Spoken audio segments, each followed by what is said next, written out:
The 9th of June 2021, if we could ask you to stand for the karakia and council affirmation. Whakataki te hau ki te uru, whakataki te hau ki te tonga, kia mā kina kina ki uta, kia mā taratara ki tai, e hi akia nā te atukura, e hio, e huka, e hauhu, tihei, mauri ora. Let us affirm today that we as councillors will work together to serve the citizens of Selwyn District. Always use our gifts of understanding, courage, common sense, wisdom and integrity in all our discussions, dealings and decisions so that we may solve problems effectively.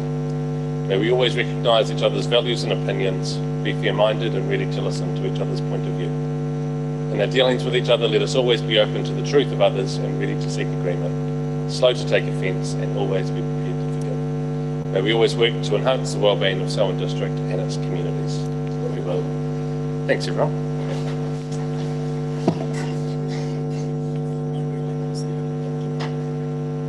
I want to start by saying welcome along to all the guests that are here today for the meeting. Nice to have some people come and present. We've got 3 items of public forum that we'll be dealing with at the beginning of our meeting. We have one apology today. Murray Lemon is away. Mover and seconder, thanks Alexander and Epi half for that. All those in favour say aye. Against, declare it carried. There's identification of extraordinary business, which I haven't received any. No one wants to raise anything. Conflicts of interest, there's one matter and documents for signed and sealed that I'll ask the Deputy Mayor to chair that part of the meeting. I have a conflict with a piece of leased land that I have an interest in. We move to the confirmation of minutes. It's on page 5. Minutes of the 26th of May 2021 circulated. Moved Councillor Alexander, seconded Councillor Gallagher.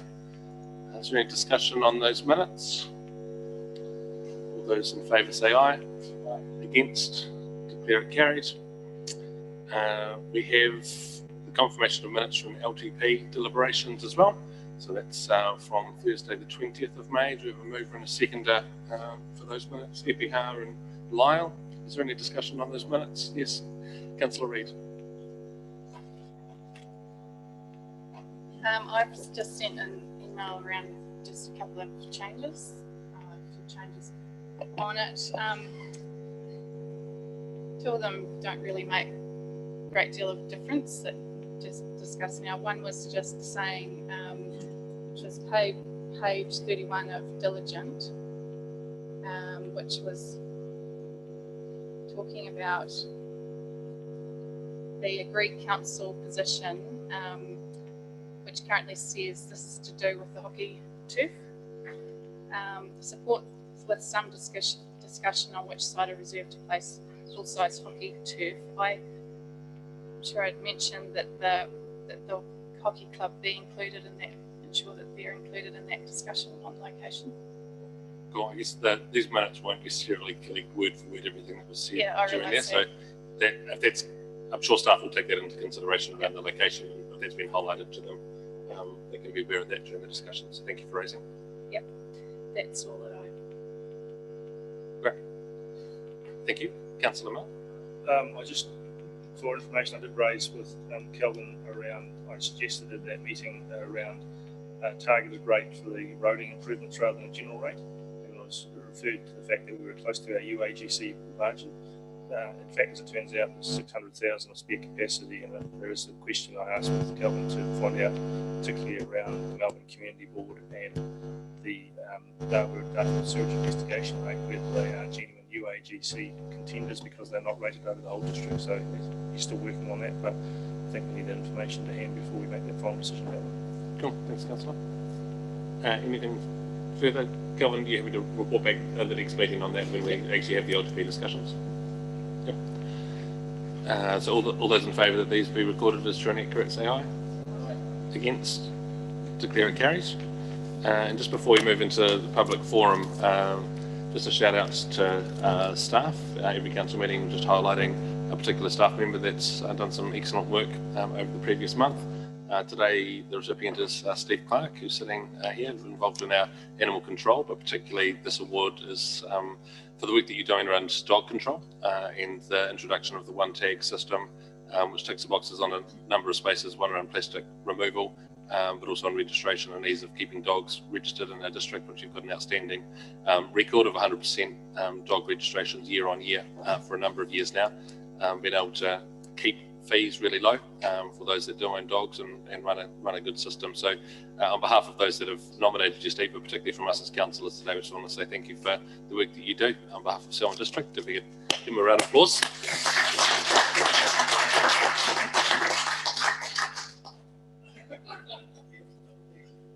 Speech? Oh, no, it's fine. And we'll let Steve go back to his chair. Thanks.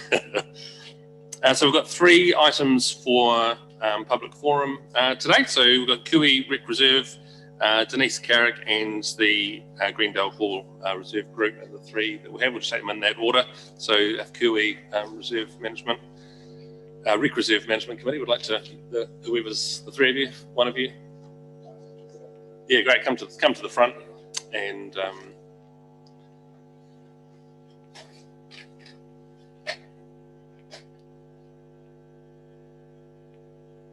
So sit wherever you like there. The rules around public forum, just an outline of how this works. We'll provide 10 minutes for you to present what you'd like. There may be some questions that councillors would like to ask around clarity of your submission. We're not in a position to be able to answer questions you might ask us directly today, but we will get back to you with those answers where we can. Although some of the things you're asking are probably for a future agenda item that's on our council agenda today. So the information you provide will help councillors have clarity around making sure we understand the implications of our decisions later on in the meeting. The microphone is just press the right hand button and just press it once and it'll turn it on. Is that right? That's right. I'll hand the floor to you and welcome to our meeting. And it's up off. It's on. Okay. Ladies and gentlemen, thank you very much for allowing us to attend today. So this was a little bit short notice, so may or may not be totally prepared for it. I had a copy of a plan, had a thought about it. Well, it'd be good to put it up on the screen here. But so I'm Tony Armstrong. I'm a public representative on the Reserve Committee, Kui. So today we've prepared a deputation really in response to Council's proposals for the disestablishment of the Reserve Committees, of which we're one. I'm not sure where it appears on today's agenda, but we understand it's today, so we're just going to read to that. So I've just prepared some notes here. And excuse me, my throat's a little bit sore, so my voice may pack out. So deputation to the Selwyn District Council, 9th of June 2021. Proposal on Kui Recreation Reserve. Reference to recommendation 7 and 8, if you have copies of that in front of you. So the current proposal is that the council agree for the Kui Recreation Reserve Management Committee be disestablished as of 1st of September 2021. This is in recommendation 7. This deputation is to seek that council agree for the Reserve Committee be disestablished as of 1st of July 2022, i.e., as in the words of the report in recommendation 8, providing appropriate notice and lead-in time for the exercise underway to be concluded and a reorganisation or transfer of activities to be completed. The exercise underway is the operational handover of stages of the project commenced but not fully concluded or completed. Also, the detailed design, development and implementation of further stages of the project not fully concluded or completed. And for the project, we're referring to the Kui Reserve Master Plan. And this is a copy of it here, hopefully. So some of you will be well aware of this. Some of you may not know, but I'm sure you'll appreciate that. Sorry. Yeah, we can hand that right. So we'll make references to that plan, in particular the general design intent. So the Kui Recreation Management Plan has been developed to ensure the new reserve extension is developed in a cohesive manner in keeping with the existing reserve qualities, while providing opportunity to enhance and provide for new activities. The management plan seeks to increase utilisation and ensure the reserve continues to serve the Kui community as a central hub providing recreation opportunities to all. The general intent of the plan. This plan was drafted in 2019 as an ultimate objective of the Koori Reserve Management Plan in 2009. So over the past decade, with the community, including the Township Committee, clubs, the council, neighbours, notably the AMP Association and other stakeholders, including the local school and Scouts, achieving many results, namely the pavilion buildings with surrounding amenity enhancements, the access for extension of Anzac Lane with commemorative tree planting, and the acquisition of adjacent land to develop new playing fields, grounds, open space and landscaping. The resulting master plan represents the work of the committee and council staff in consultation with the community via a collaborative working group hosting public open sessions and shows. Now we have the draft long-term plan and it has provisions for funding of this project over the next 10 years. So I don't have a copy of the latest version of that, but councillors will be well briefed on the content of that. For the current 2021 year, an approximate $500,000 plus investment has been made in the preparation of new fields and installation of irrigation and lighting. And this references to 1, 2, and 3 on this plan here. The perimeter planting is also being partially undertaken as an intrinsic value of the landscape quality, mainly along just the north and west boundaries presently.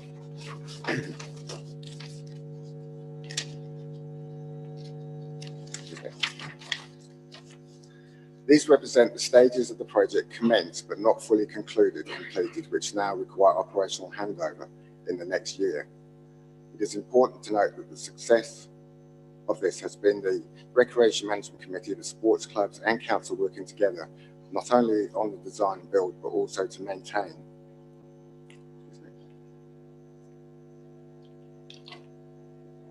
As these are new assets that are not fully established, there will need to be some time over the next year that will require similar involvement to ensure that success. For the next financial year, 1st of July 2022, the long-term plan has provision of the funding of the completion of perimeter planting enhancement of the Tramway Road frontage through here, including provision for a bike track, play areas and furniture. There's also funding for further landscape and tree planting. These represent key elements of the community facilities that were highlighted during public consultation and are the detailed design, development and implementation of further stages of the project not fully concluded or completed. The balance of the funding project, e.g. the provision of car parks, walkways, etc., is beyond the next financial year. Therefore, and in summary, the Koori Recreation Reserve Management Committee are of the view that the next financial year, July 1st, 2021 to June 30th, 2022, is a critical stage to the project in delivering the general design intent of the plan.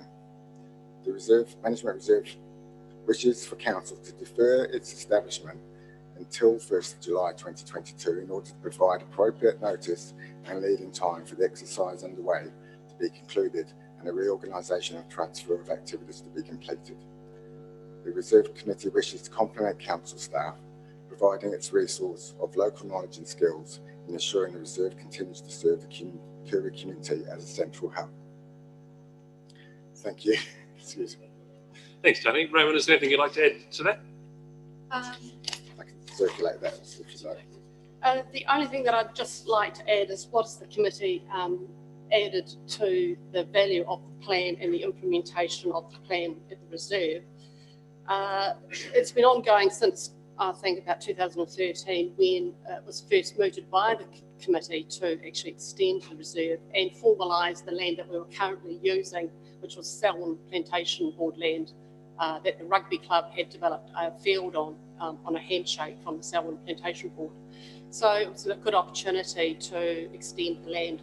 We now have worked with council staff, and I think we've added value by submitting ideas that the council has actually then carried on and adopted, and that includes things like joining the small block scheme for Central Plains. I mean, that gets us away from the town supply for irrigation, and it just doesn't sit right with the community nor us as a committee to be irrigating out of town supply. So we do have a lot to offer then and now, as I believe we would like to be able to hand over the reserve in a more completed state. We've only started implementing the plan since November, so we haven't even been going a year, and a lot of the plantings and so forth has only been started, and it would be good for the committee who've been involved for a long time to have that smooth transition and have those things completed. And so basically we just want to move from the recommendation list on page 93, from the recommendation 7 to the recommendation 8, which is the establishment as from the 1st of July 2022. And just reading from this, it says it provides appropriate notice and lead-in time for the exercise underway to be concluded and reorganisation or transfer of activities to be completed. And this is where I think the QE reserve really should be sitting, not in being disestablished in July when we've still got lots of projects which are only partially implemented. And thank you very much. Thank you. The questions that councillors have?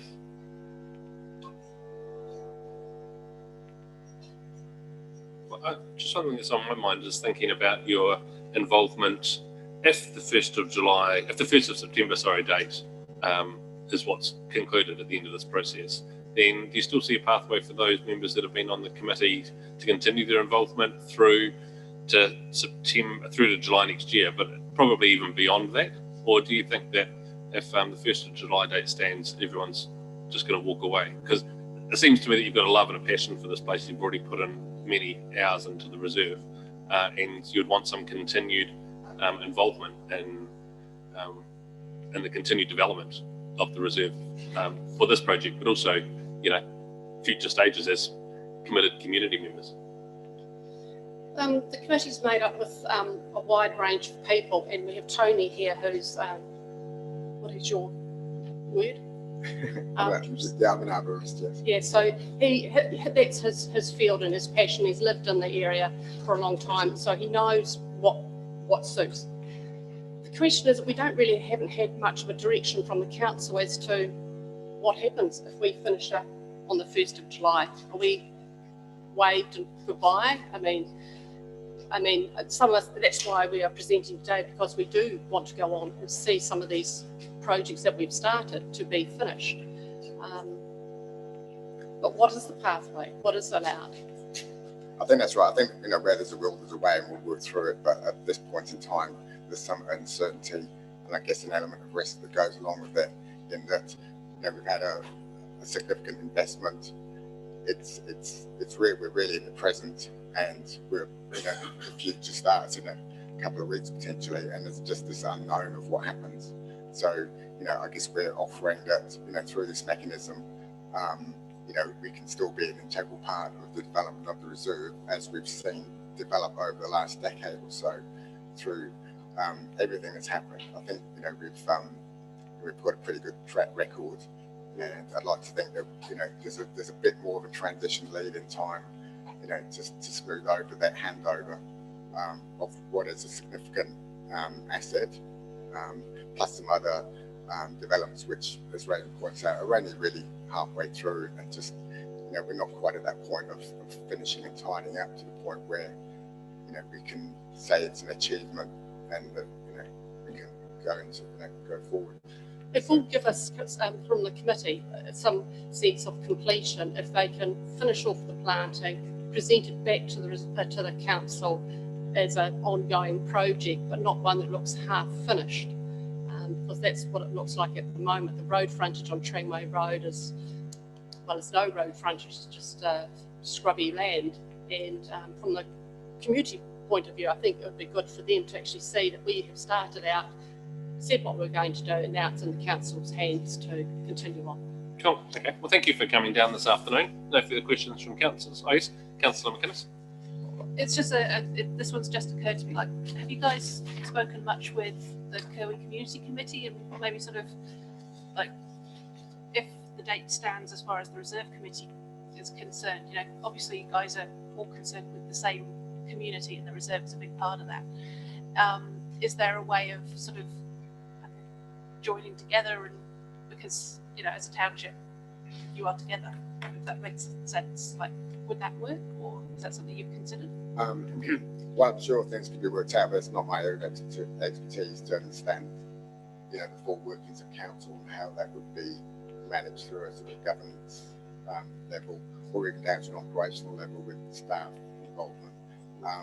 But yes, you know, over time, we have worked very closely with all aspects of the community, including the township community committee. And you know, there's a big expectation from the community that we do see this through. So, you know, we will find a way, but we're just here today to sort of put forward our voice, and hopefully it's not an arbitrary sort of tick on a piece of paper. To, you know, you can see what those options are, or, you know, for you to decide that perhaps there are some other options that can be considered. Certainly there is still a little bit uncertainty about or direction as far as community committees go. I know you're talking about 8 community committees and combining regions, Darfield, Charing Cross, Kimberley, so forth. I mean, again, we can only speak from what we know, and I guess you're still in the decision process. So it's hard for us to make comment on that because we still don't know what the makeup is going to be, because you're still in the process of deciding. Thank you. Jenny? Thank you, Raymond and Tony, for coming in. Just one question from your presentation. I sort of get the feeling that if you're not there to oversee what's happening, you have doubts as to the council completing the project. There just seems to be a little bit of doubt there as to whether you think that they're capable of completing the project. And I wouldn't say capable. I'm sure the council is very, very capable. I'm just sort of wondering, in the scheme of things, with all the other projects that are going on, where do small communities like Kirwee fit? There's Prebbleton, nice big reserve going to be happening there. And even when we talk with council staff, the emphasis is about how busy they are planning that and doing this, and the demands there. And, you know, and so you do get that sort of feeling back, whether it's intention or otherwise, that we could end up the small communities being on the back burner. Now that could be totally incorrect, and we could totally have misread that. But that's sort of I guess that's where we need assurance that we aren't going to be on the back burner, that projects that have been started will indeed be completed. For instance, we do understand this, you know, project manager assigned to the first stage of the project, and unless this is changed, that ends up with the 30th of June this year. So there's projects ready to roll out from the 1st of July, and some of these are seasonal as well, you know. And I guess there's just an unknown, you know, some of the money sort of potentially floating between years. There's a significant amount of money there for playground development, and we're still unsure as to when and where that will be, you know, spent. And you know, hopefully we're speaking for the community that they've made it quite clear that, you know, that there's a big expectation around seeing that community aspect of the reserve developed, as well as all the other field infrastructure, etc., etc. So it's not about capability. It's probably more about communication, because we have worked with council staff. We know there's capability there, and we're just putting our hand up and saying, you know, we're actually part of the team. We've got resource, and we're available too. So, yeah. Thank you. Thank you for adding to the conversation today, because it's good to have some context around the decisions and thinking about how we often complain about how Auckland gets solutions that end up laid out right across New Zealand, and how that doesn't always serve community. So it's great to be able to hear from you around feedback to us around how we're dealing with some cell-and-white issues at the moment. So I appreciate you taking the time, and yeah, later this afternoon we're making some decisions around what you've requested. Thank you. Thank you for your time. Thank you.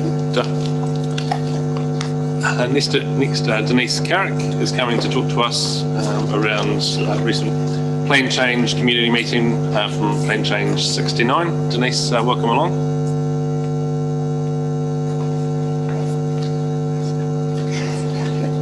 I've kindly left the microphone on for you, so when you talk, we will hear you. We've allowed about 10 minutes for this conversation, and just you can outline the things you'd like to share with us. We're not going to enter into debate today, and we might not be able to have answers for you straight away, but we'll look to answer what we can going forward. So I'll hand. Yes, Deborah? One clarification, is this subject to a submission on our proposed district plan? It is, okay. I'll just clarify, I'll just allow Denise to clarify today the breadth of what you're wanting to present to us. Do you want to just outline in 2 sentences what it is? Because we may have some councillors who will be sitting on a district plan who will need to discount themselves from hearing this separate to that process. Oh, okay. We're actually not really talking about Plan 69 as such. We're more talking about the process of communicating with the community. Okay. So I don't know if that... Councillors can make their own decision, but I think it's safe to stay in as a part of Yeah. this discussion because it's about general council communication with communities. Yeah. Yeah. Thanks, Denise. Okay. Kia ora koutou. My name's Denise, and I am basically here as a Lincoln resident. I have lived in Lincoln for 13 years. I am a mum of 2 teenage children who attend Lincoln High School. I work in tertiary education with young people who have learning difficulties. I'm not used to speaking in public like this, so please bear with me. Somehow, I ended up involved with a small and very random group of people who met through the Lincoln Community Facebook page, which has around 8,000 members. We did not know each other before this event. It came about because there was a lot of discussion on the community page about Plan Change 69, and also a lot of misinformation being thrown around, as happens on social media. Many people, including my family, felt we didn't really know anything about it. Considering that Plan Change 69 would increase the size of Lincoln by approximately 67% and is unplanned in any of the Selwyn and wider Christchurch District long-term development plans, it is basically one of the most significant proposals for Lincoln in well over a decade. We understand that it is a private plan change, and as such, it is difficult for the council to comment, but there must be a better way to let ordinary people like us know more about it. So, as a result of that, we put up a post asking if people felt a meeting would be appropriate or helpful. It had such a positive reaction and response that a few of us got together to try to make it happen. We were quite surprised that there was no kind of information meeting or representation already. So we took the idea and basically ran with it, inviting as many people as we could and using the community Facebook page to spread the word. We also delivered leaflets and put posters up in key places in the village so that hopefully we could reach residents who were not online. We were quite naive, as none of us had really done anything like this before, but we assumed that there would be groups or committees or local councillors that would help us. We were again surprised to not even receive a reply to our requests from most councillors, not all, we did get some replies, and a flat decline to help from the local Lincoln Community Committee. We were also surprised that the only contact details that we could find for the Lincoln Community Committee were a landline and a PO box, which is most unusual in this day and age.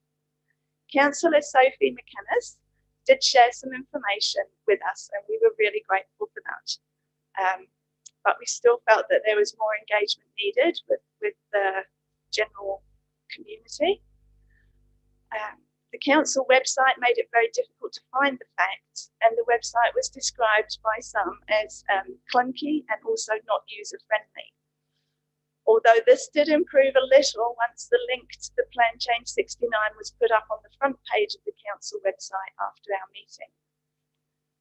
We managed eventually to persuade the ex-mayor Michael McAveedy to chair the meeting because we felt we needed someone experienced and with some manner from the community. Ben, Tim and Robert from the planning department here very kindly came along and spoke to explain the process and help people to understand what they needed to do to become involved and have their say. Whatever their say was, whether they were for it, against it, or if they wanted to suggest changes that could be made to Plan Change 69. There were 2 councillors present, and thank you to Grant Miller for speaking up at the meeting. The council also offered a friend of the submitter in the shape of Liz White, which was amazing, and I know many people have been to see her. We do recognise that the meeting coincided with a difficult time and that the council were also having to deal with the flood and civil emergency. We did postpone the original date for this reason, as it was a worrying time for everyone. When the meeting did go ahead, it turned out to be very successful and a very informative evening. We had well over 200 people there, and we were able to listen to many different perspectives on how the proposed Plan Change 69 would affect the Lincoln community. Our original aim was to create a community conversation, and we feel that we did achieve what we set out to do. We would, however, very much like to see this type of conversation continued in the future. I suppose really what we are simply wanting to ask is whose responsibility should it have been to reach out to the Lincoln community residents at an ordinary everyday level about such a significant plan that will affect everyone living in Lincoln in some way. Is it possible to have a better process of reaching out to the community in the future? And could we possibly have some more community opportunities in the evenings to help bring the ever-growing new and diverse Lincoln community together? And that's all I want to say, so thank you for listening to us. Good, Denise, and thank you for that submission to us. I think you just better be careful because 6 years ago, there's a councillor sitting down the table now who came on a matter that they were quite passionate about and found themselves elected at the following election and continues here with us today. So you may not feel like you're used to public speaking, but you delivered that message really well to us. And you're obviously a passionate person living in Selwyn, so well done on speaking up. Councillors, are there any questions that you have for Denise? I think you've raised a number of things here that we will need to consider and we'll get back to you on, but there will also be things that aren't just responses to you, but thinking about our own practice in general, not just for Lincoln, but for all of our community. Sophie? Thank you very much, Denise. You guys did a fantastic job. So you ladies did a very fantastic job last Wednesday.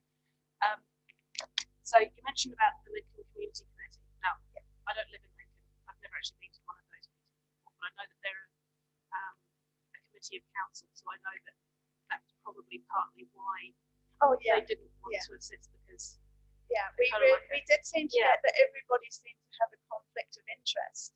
So then we were like, okay, so who doesn't have a conflict of interest? So I guess more than anything, I just would like to suggest there's a lovely lady sitting in the row just here, who's the chair of the Royston Residents Association, which is they're an independent, they're an incorporated society separate. So if something like that happened here or in another township that has an incorporated society rather than a community council, generally that might be the best place to look. But there is this, it's part of the paper, something that a report we'll be discussing later on, to be honest, is around how some are independent, some are not, and there are pros and cons to both of them. But anyway, if you want to have a chat with somebody about how that works, which is just and I think out of our group, there are some that would like to take it forward. If we could be part of that group, that we would be happy to do that. Also more public engagement. Denise, thank you for taking the time and coming in and presenting that. That will have been captured, but if you had some notes there, you were able to leave those with us. It would be helpful just to follow up. Thank you. Thank you. And our third public forum today is John Clarkson, and John's going to talk through the Greendale community, Greendale Fallen Reserve Committee. John, thanks for coming down. The microphone is on for you. you, again, as you've heard me say before, we're allowed about 10 minutes for this conversation. We won't be debating the issues you raised right now, but obviously there's a paper on our agenda soon, and when we get to that, there will be some debate on it, so keen to hear your views around Greendale Reserve Board. Thank you. Thank you, Mr. Mayor and councillors, for allowing me at such very short notice to present what our concerns for the Greendale Reserve Board. I did ask Jenny if she would present this, and she said no, you're better to present it yourself. So this was in the last few hours that this is all taking place. So I will be a bit rusty. You have all, or will hopefully have all been served a copy of what I'm presenting to you, and most of you will see are questions which I do not expect to get answers from today, but our reserve board has had nothing but questions the whole period, and we've been unable to get any satisfactory answers. As you can see, the Greendale Reserve Board has been around for a very long time. It used to function under the term of the Greendale Domain Board. And I suppose my family's got a fairly long history with the Reserve Board, and having spent over 85 years of continuous service to the Greendale Reserve Board. So we are rather passionate about our reserve, and it has a good reputation, and it's well maintained by a host of volunteers of the Greendale community. The reason for being here, of course, is the planned changes of administration that's been outlined from you, the council, and what might take place over the next 12 to 15 months when our committee will be dissolved in September 2022. We're in the same position as you as councillors with your water policy being sent down from Wellington. You don't know where you're going with it, and we don't know where we're going with our reserve. So we're in the same position. Who is going to help or take over the running of our reserve if the volunteers that are currently doing it are not there? And I won't read through my submission because it's basically a bunch of questions.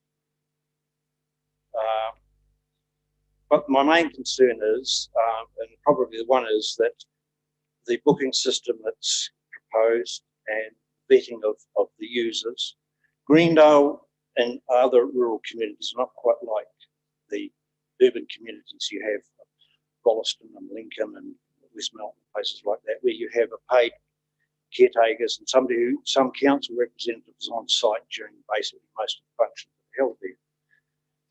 We rely on the goodwill of our committee to see that the venue is opened and closed and is left in a good repair before the hirer takes it and after the hirer is finished with it. And thereby we are very concerned about who hires it and what they or how they look after it. The whole facility has always been paid for right from the year dot by the community. The halls and the parkland has all been donated or was built and made from funds from the local community. The council has never funded any facility until the playground that was put into 18 months ago. So the district has been pretty resilient as far as the local sports field is concerned. The cricket wicket, or the area, is only a small reserve, and the area is highly regarded from a cricket player's perspective. I've maintained the grass currently, and sometimes it has to be mowed twice a week to get it in the right condition for cricket.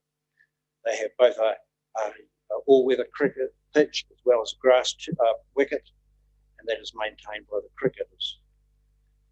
So you see, there's a lot of questions that we don't know the answers for, and we feel that the council have come in with this idea without telling us how our reserve is going to be looked after if this whole process takes place. And that is made because, quite frankly, I think it's going to cost the council a whole lot more money to run our country reserves. I'm not talking about so much your urban reserves. I'm talking about places like Greendale and possibly Horata and the outward districts, Glentunnel, even up as far as Glenroy, places like that. How is the council going to keep the same eye on the facilities that we as a community have? I mean, I drive past our reserve every day, and I've had a recent theft from my property, and I have now become very suspicious of everybody who passes past the domain because I fear they're going to do some damage to the place. Now, as a council representative, I'm going to be there every other day to see that no windows are broken, there's no lights left on, the pump's working. And the other thing is, when you hire a facility in a rural community, is the pump working when they won't go to turn the tap on? And is there going to be a member of council staff available to come and switch it on a Sunday afternoon if the pump has inadvertently switched itself off? Those are the things that we are concerned about, and I would dearly like you as a council to be able to address those issues. Are we going to be a representative of some other community, or be represented by some other community, like a township committee from, say, Darfield, for instance? And will the squeaky wheel always get the oil? Thank you, Mr. Chairman. John, thank you very much for coming in. Councillor, is there any questions for John in this question? Councillor Reid. Thanks for coming in. So in this report, it's got, so you referred to it, so you're the Greendale Reserve Board, but I think you referred to, is it Greendale Recreation Reserve Management Committee? Is that the same? That's the same committee. It's changed. It's changed its name. Okay. As I said, it started with the main board when I first Okay. on, and it's now the reserve board, and the hall is in the reserve. So we're actually two committees in one. We've got a hall committee and a reserve committee, and the hall is actually situated in the reserve. So the two committees are combined. Well, it's one committee that One administers committee, yeah. both the area. Because so it says in the report that's coming to us today that so it's currently continuing to be operationally managed by your committee. So that, so do you have a service level agreement with the council at the moment? We have one at the moment, just here, but it's only, we had it specially written for us because it was going to run for 6 months, and that's, if you go through there on my or our email to Jenny. Yeah, I just unfortunately we've only just received. Yes, I know you have, and that's unfortunate. But it's the secretary has made reference to the service level agreement, and he has raised a question I should read. The comments from the report are, despite what the report states, the Greendale Committee has not been fully consulted on the future. There has been no consultation or advice on the operation of the Greendale domain. Point 2 is that it is unclear what the service level agreement that we have entered into means. There is reference to community volunteers working in collaboration with the council, and that's in reference to 4.2, but not what these structures of volunteers will be when, in fact, the committee is to be dissolved by July 2022. It appears that such arrangements are operationally controlled by council rather than operationally managed. Also, committees may be expected to have an additional role involved helping make their geographical community a better place to live and address issues affecting the well-being of residents, but no committees. Point is significance assessment compliance statement 2.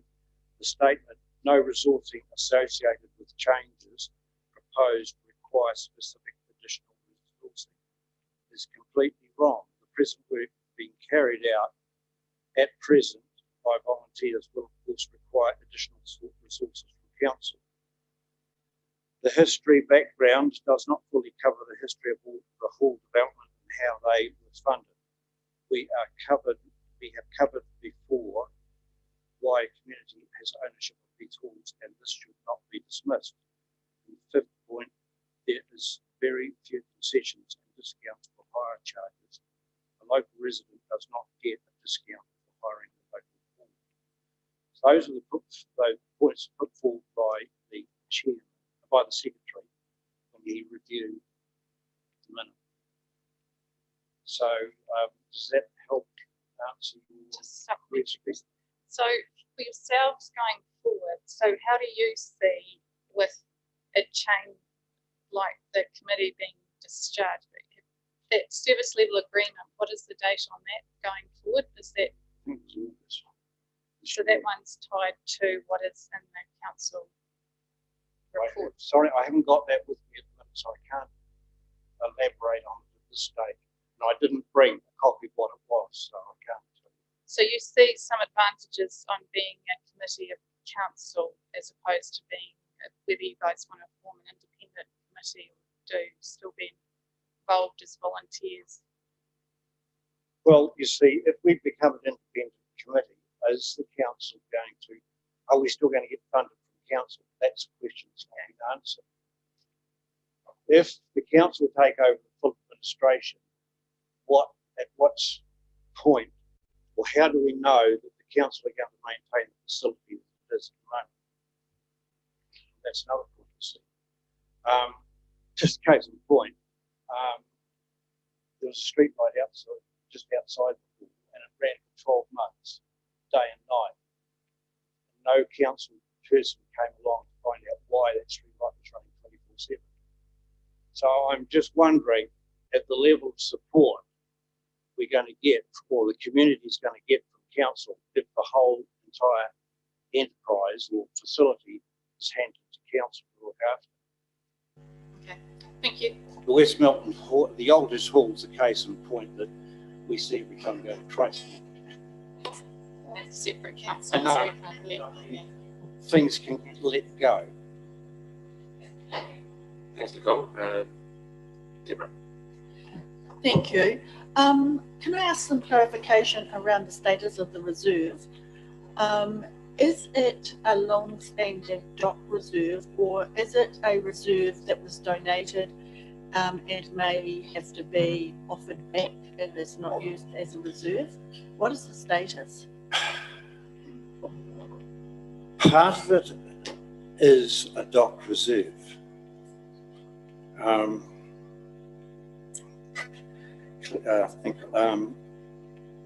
I think it is all dock reserve, to be honest.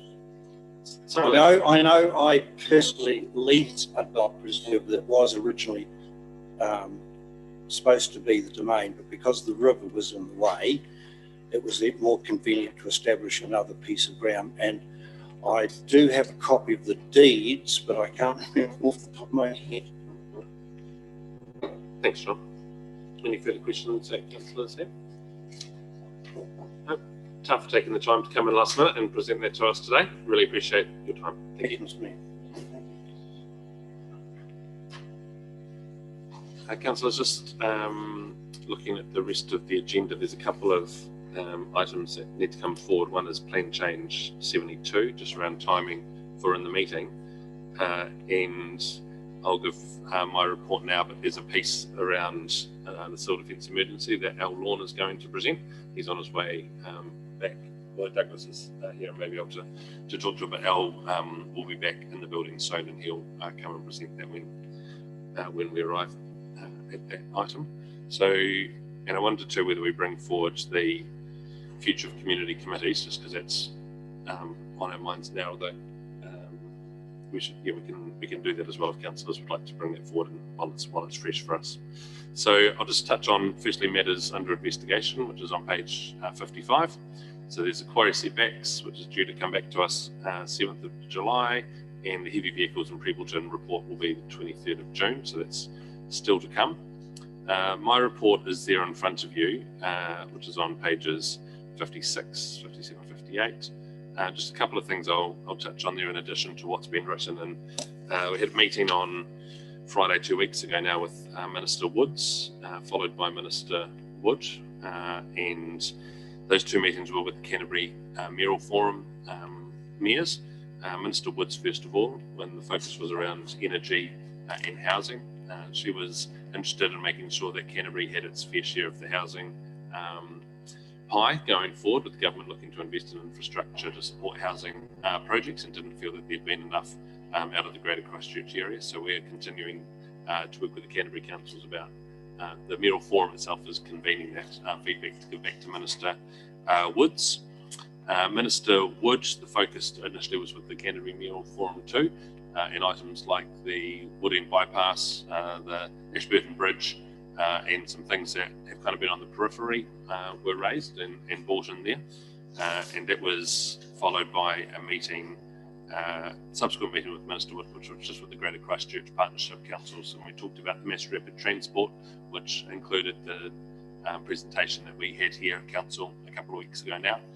We looked at the public transport operational model, which focuses on collecting a set amount through the user pay system on public transport, and how that has not served Christchurch particularly well going forward in the past, and how we might change that going forward. And he is keen to make sure that we have good connections in with KiwiRail, and there are a number of councils that spoke about how things with KiwiRail have been reasonably difficult to progress, whether that's culverts under KiwiRail lines or cycleways alongside KiwiRail areas on their land, and the ability to connect in there wasn't good. So Minister Wood is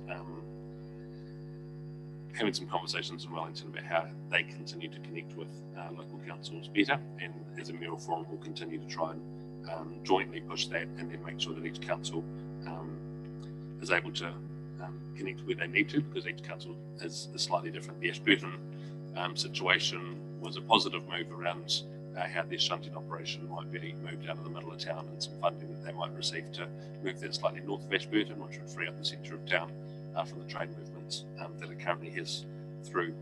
The next day, the Canterbury Mayoral Forum got quite deep into the future for local government, held a second workshop with leaders from the police, Ministry of Education, Kāinga Ora, and Ministry of Social Development, along with the chairs of local ruranga, to understand what the future for local government might look like for Canterbury, and to think about some early steps that we might take to make changes and improvements now, rather than waiting for the government's reform process to play out, which is still over the next couple of years. And lastly, that was followed by its Time Canterbury launch, which is a climate change initiative which ECAN has presented to us here around a Canterbury conversation around how we manage climate change, actions that we might be able to take collectively, and going beyond just the star standouts who are already doing good work, and trying to turn it into more of a community conversation about what we all collectively might be able to do together. So that was a couple of weeks ago, Thursday, Friday, which is mentioned in the report, but I just thought I'd flesh those out a little bit for you today. I have also been asked by the Minister for Local Government to be a critical friend, was the terminology, of the Future for Local Government panel, which Jim Palmer is chairing. So that will enable me to attend meetings of the panel, or some meetings of the panel, and it's been endorsed through LGNZ National Council to pull together a group from across the sector, which includes Tai Tuara, which is the old Sulgum Society of Local Government Managers, and some elected members, and a community board member as well, from LGNZ and Tai Tuara together. At the moment, we'll be meeting informally in the first instance and looking at what we might be able to do together before we set up a proper sector group that might provide representation to the Future of Local Government panel. And just note that on the 2nd of June, we've all been invited to meet with the panel in Christchurch, at a meeting that I hope we can all attend and be a part of that discussion. Happy to take any questions on that, and Mark, Shane and Deborah. Thank you, Mr. Mayor. 3 questions. Draft regional land transport plans, to idea when that might finally, the final plan will be released. So that was adopted by the Regional Transport Committee on that same Thursday, Friday. So once it's printed, it'll be released. There are a few minor changes. The addition of some investigation work by Waka Kotahi on the northern on the bypass forward end was requested based on the submissions received, and there are a few other minor changes from the draft. You didn't bring forward an Ashburton Bridge. No, that was already in there. I think it's at 2024. Thank you. Second question is the meeting with Linden Aviation. Just what sort of topics you just covered there? Is it just the difficulties operating a private airstrip in a rural residential area? Or? No, they didn't actually raise that. They thought they were in quite a good position. There was a couple of things. One, to see some of their operation, and when I arrived, they were launching some kea conservation work and some people that were doing trapping and monitoring of the kea population and so on, particularly right up in the outlying areas. And they talked through just their capability to be able to support the work that DOC, Ag Research, those two in particular are doing, and so on. So we're just looking at their capability, and it was a visit on site to a local business. Thank you. I mean, for those who do not know, they fly out of an airstrip on Madison's Road, so it's very local. And finally, and it's a question that I've been asked by ratepayers, is who's funding this? The mural update wrapper on the Solomon Times. Cyclone. Sorry? Cyclone. Cyclone are funding it. Thank you. Shane. Tēnā tātou. Kia ora, Sam. Thanks very much for your report. Kiwi Rail, you mentioned that in collaboration with or discussions with Ashburton, moving the operation around. Do you see any conversations with Kiwi Rail, their Christchurch operations, and if there's any opportunity for Selwyn to be a part of their forward vision? There was a freight tour done by the Mayoral Forum to understand freight across Canterbury that included the airport, Timaru Port and Littleton Port Company, and was supposed to include Kiwi Rail, but it was around COVID levels changing and there wasn't the ability for us to see the Kiwi Rail piece. So the next step will be a Kiwi Rail tour to understand how that flows through our district. I think in Selwyn, particularly the link west to south that's missing, means there's extra shunting required to move things to the optimal space around the South Island, rather than just thinking where the trunk line goes. So yeah, that will be part of the discussion, and following that we'll understand more about where Kiwi Rail is looking to head, particularly I guess you're talking about Middleton and the area and there around their shunting. Yeah, I think there's an opportunity for them to think about how they move that, and there's other community groups that are local here that would like to see changes too, particularly around the housing opportunity that you put if mass rapid transport becomes an option too. Deborah. Thank you. Look, on the 7th of May, when you actually met with Internal Affairs, was there any policy directions that the working party have to actually work within for the future of local government from this government? Just trying to work out what their policy direction is that the working party that's been formed, and which you will be included, right, has to work around or within. There's a terms of reference that have been written for that panel, so they have to operate within that direction. It's a pretty broad terms of reference, and at the moment they're in the middle of the first 3 months. They'll report back to the Minister on what they'd like to do with the next 12 months to produce a report. So there's sort of a paper that they're going to produce for the Minister, which will say this is the direction we want to take, these are the things that we want to investigate, these are the answers that we want to understand the community of New Zealand might want through the draft, and then they'll go about the next 12 months identifying what that looks like before coming up with the recommendations, which will also be out for about a year. Although when in discussions and feedback recently, the date for that landing was the first week of October 2022, and feedback has been it's a silly date to try and do something for local government because it's in the middle of an election. So if they could wait a month or two, then that'll actually mean there can be some serious discussion about it rather than it being caught up in an election piece. So that will be, the timing may change, but the terms of reference themselves have been pretty clear around let's go broad. And I think the feedback that many of us have given has been this is actually a review of government and what's delivered locally. So I think the local government piece would actually like this to be far broader than just what does local government currently do and how could that be done differently, because there's a piece around what central government services could be actually done better if we were to get them the space locally.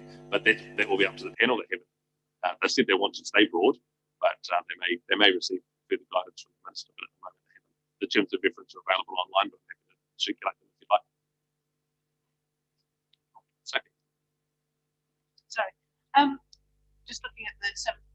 purchased, that was the day you had a meeting with RFP. She'd hosted a meeting recently as well about rural telecoms, and she did say that she was going to talk to you about that. And she had somebody with her at the time who was sort of had information about how other regional councils or local government in general had tried to encourage a bit more investment in rural telecoms and anything. I was just wondering if she'd suggested or anything else might be moving in that direction, particularly after flooding and everything else. That it's a bit more to mind now. Yeah, I've had a bit of communication from people that live in Lincoln particularly around how bad cell phone reception is in that area. So I had raised that with Nicola already, and then that same day I think she was meeting with people there. The Mayoral Forum had done some work around identifying black spots across Canterbury as a counter to the maps that get put out by the telecommunications firms that basically say there's 100% coverage everywhere, which just isn't true. So that piece of work has been completed and identified, I can't remember, David, a number of spots we've identified the top 10 that we'd like action on. I think 3 of the top 10 are in Selwyn. So it's only focusing on state highways at the moment. So there's an area through Porters Pass, there's an area further up than Porters Pass, and there's an area around Taitapu in the state highway that travels through there, where there's just currently no cell phone reception. We have gone back and said how was that data collected, and it was all via an app on cell phones. It was just put in people who were travelling phones, and you have to turn it on, but basically then you do your drive and it records as you go what the reception has been, and you press stop when you get back home and it's all captured. So we have said to our CEs that we'd like that rolled out across every district, and so Selwyn included, and maybe our building inspectors have it in their car, and it means over a certain week we'll just be able to tell all of our building inspectors to plug it in, turn it on, and capture that data, and by the end of the week we'll have a much clearer picture that's well off the state highway network around where our black spots are, and can then look to address that for changes. It's not an area that we fund, so it's an advocacy piece that we're doing, but good information will mean that we're much more effective at being able to do that. Grant. Just adding on to your Lincoln issue, there was a person approached me who's intimately involved with telecoms. Lincoln and wider Selwyn issue is not apparently, according to him, a cell phone issue. That's about capacity because of the growth in cell phone usage, particularly data usage. The cell phone towers are overloaded with capacity. And so, in technical speak, he said the weaker, further away cell phones just start getting dropped off because the cell towers weaken the capacity. So his view of the world was that the cell towers themselves needed upgraded capacity as well as more of them. Thanks, Grant. It's good information. It says, back at the start of my report, Al's now joined us. And it'd be good to have an update on the last 10 days since the Civil Defence Emergency Management team was hooked up. Come to the front of the room. Yeah.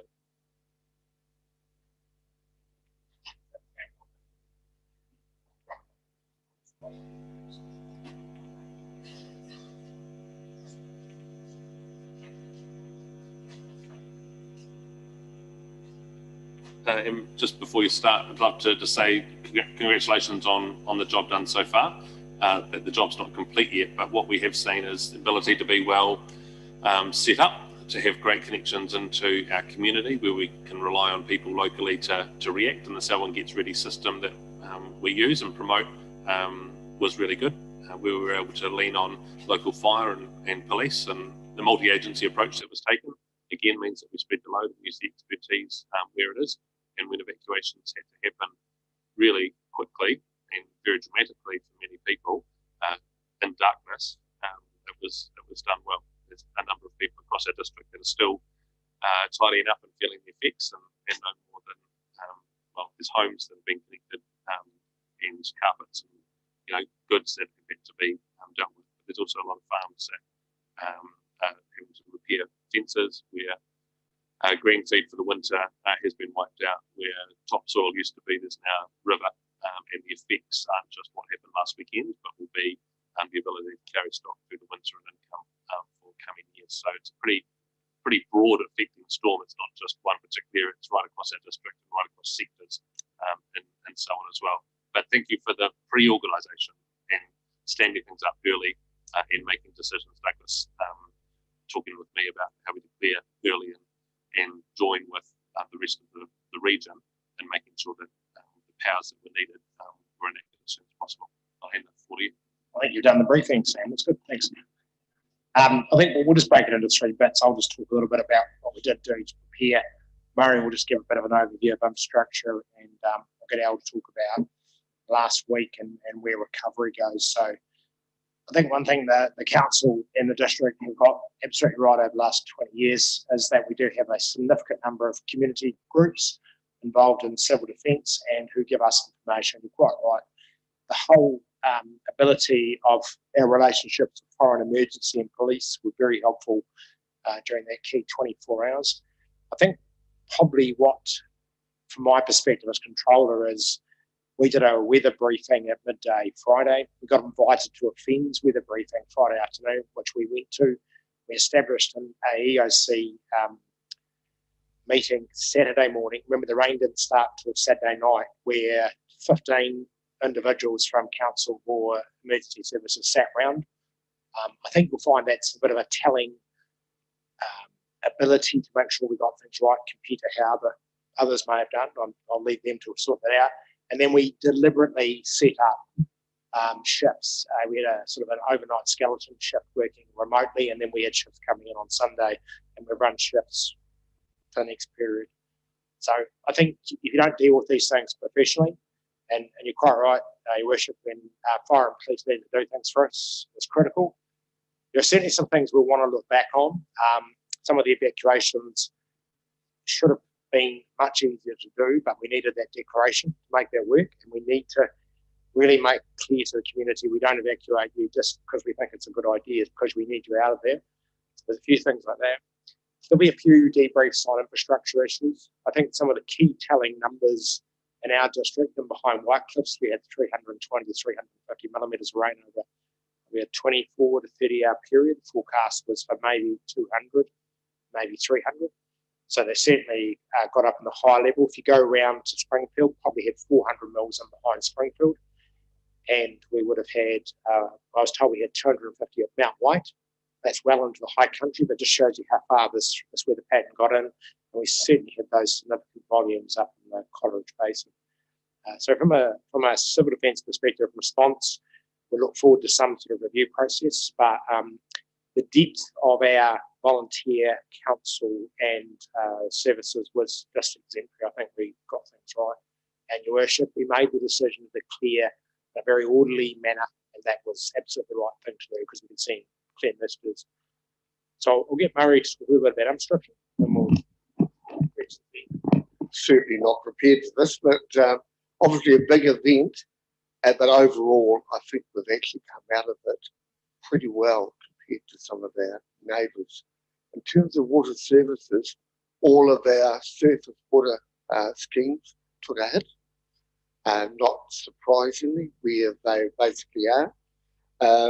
The two biggest affected schemes were Acheron, where it's a very sort of almost a sub-alpine scheme, and significant water flow in the Acheron has really hammered that scheme, but it's back up and operating as we're just marginally getting enough water down the scheme, and we still have to do some emergency works.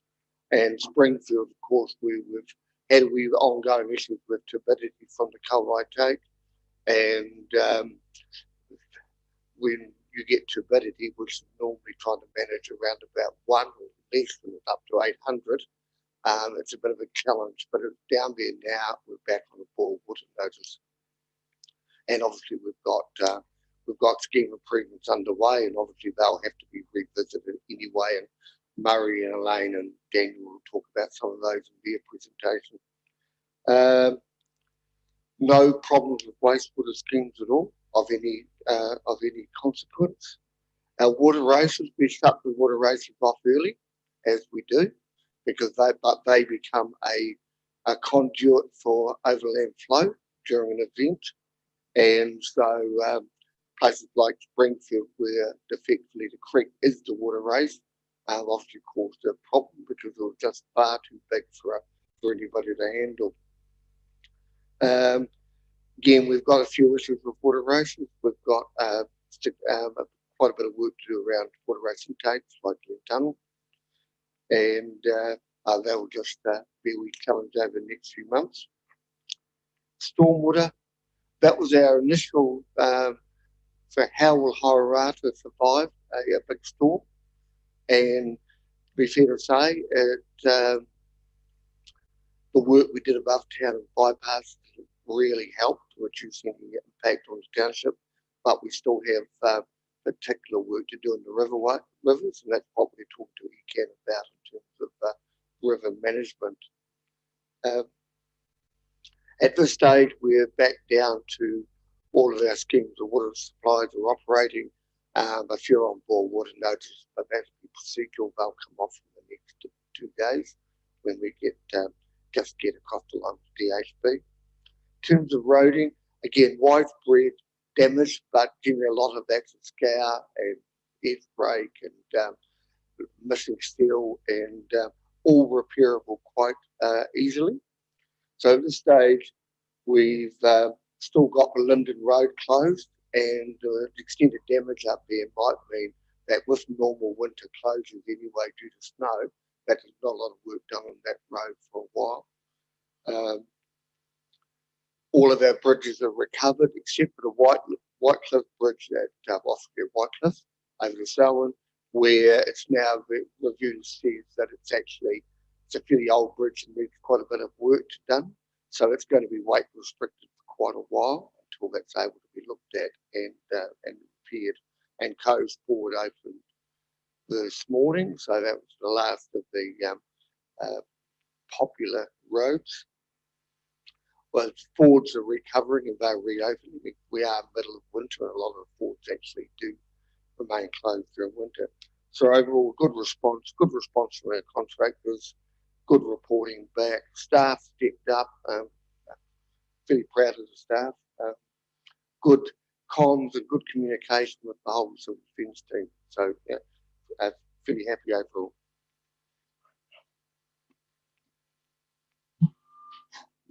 Just to reiterate that the team here at Selwyn District Council is outstanding. It's very, very easy to do a response when we don't have silos, when people work together, when people go the extra mile, and that we are linked in with our communities, and our communities stand up and do the mahi. They really get out there and do the work. That is how we have operated for a number of years, and it showed over the last 10 days. We did 425 needs assessments. They were done by community response teams, Rural Sport Trust, and our Selwyn response team, and some of the support team. So they were the people out there doing the door knocking and speaking to other locals, which is really, really good. We have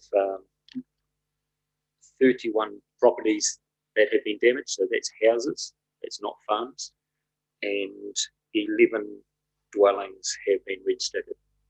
So there is a bit of work to do. There are people out of their homes. We're still having people self-reporting that they've been staying with friends and family, and we do have to support them with accommodation, which we're happy to do, which is 100% claimable from NEMA, I'm happy to say. And there is still a lot of work to be done in the rural area. So I've been at a recovery meeting today at Group, and we have been talking about we're making sure that we link up those who are talking to our local communities. So we don't have federated farmers, Rural Sport Trust, MPI working in silos, that we lead and coordinate our recovery locally. I've said to the meeting that as a recovery manager, we will not shy away from using our powers if they required. But I must say the response from ECAN has been very, very good, and they have worked hard with us to make sure that people can do the stuff that needs to be done, including with their contractors.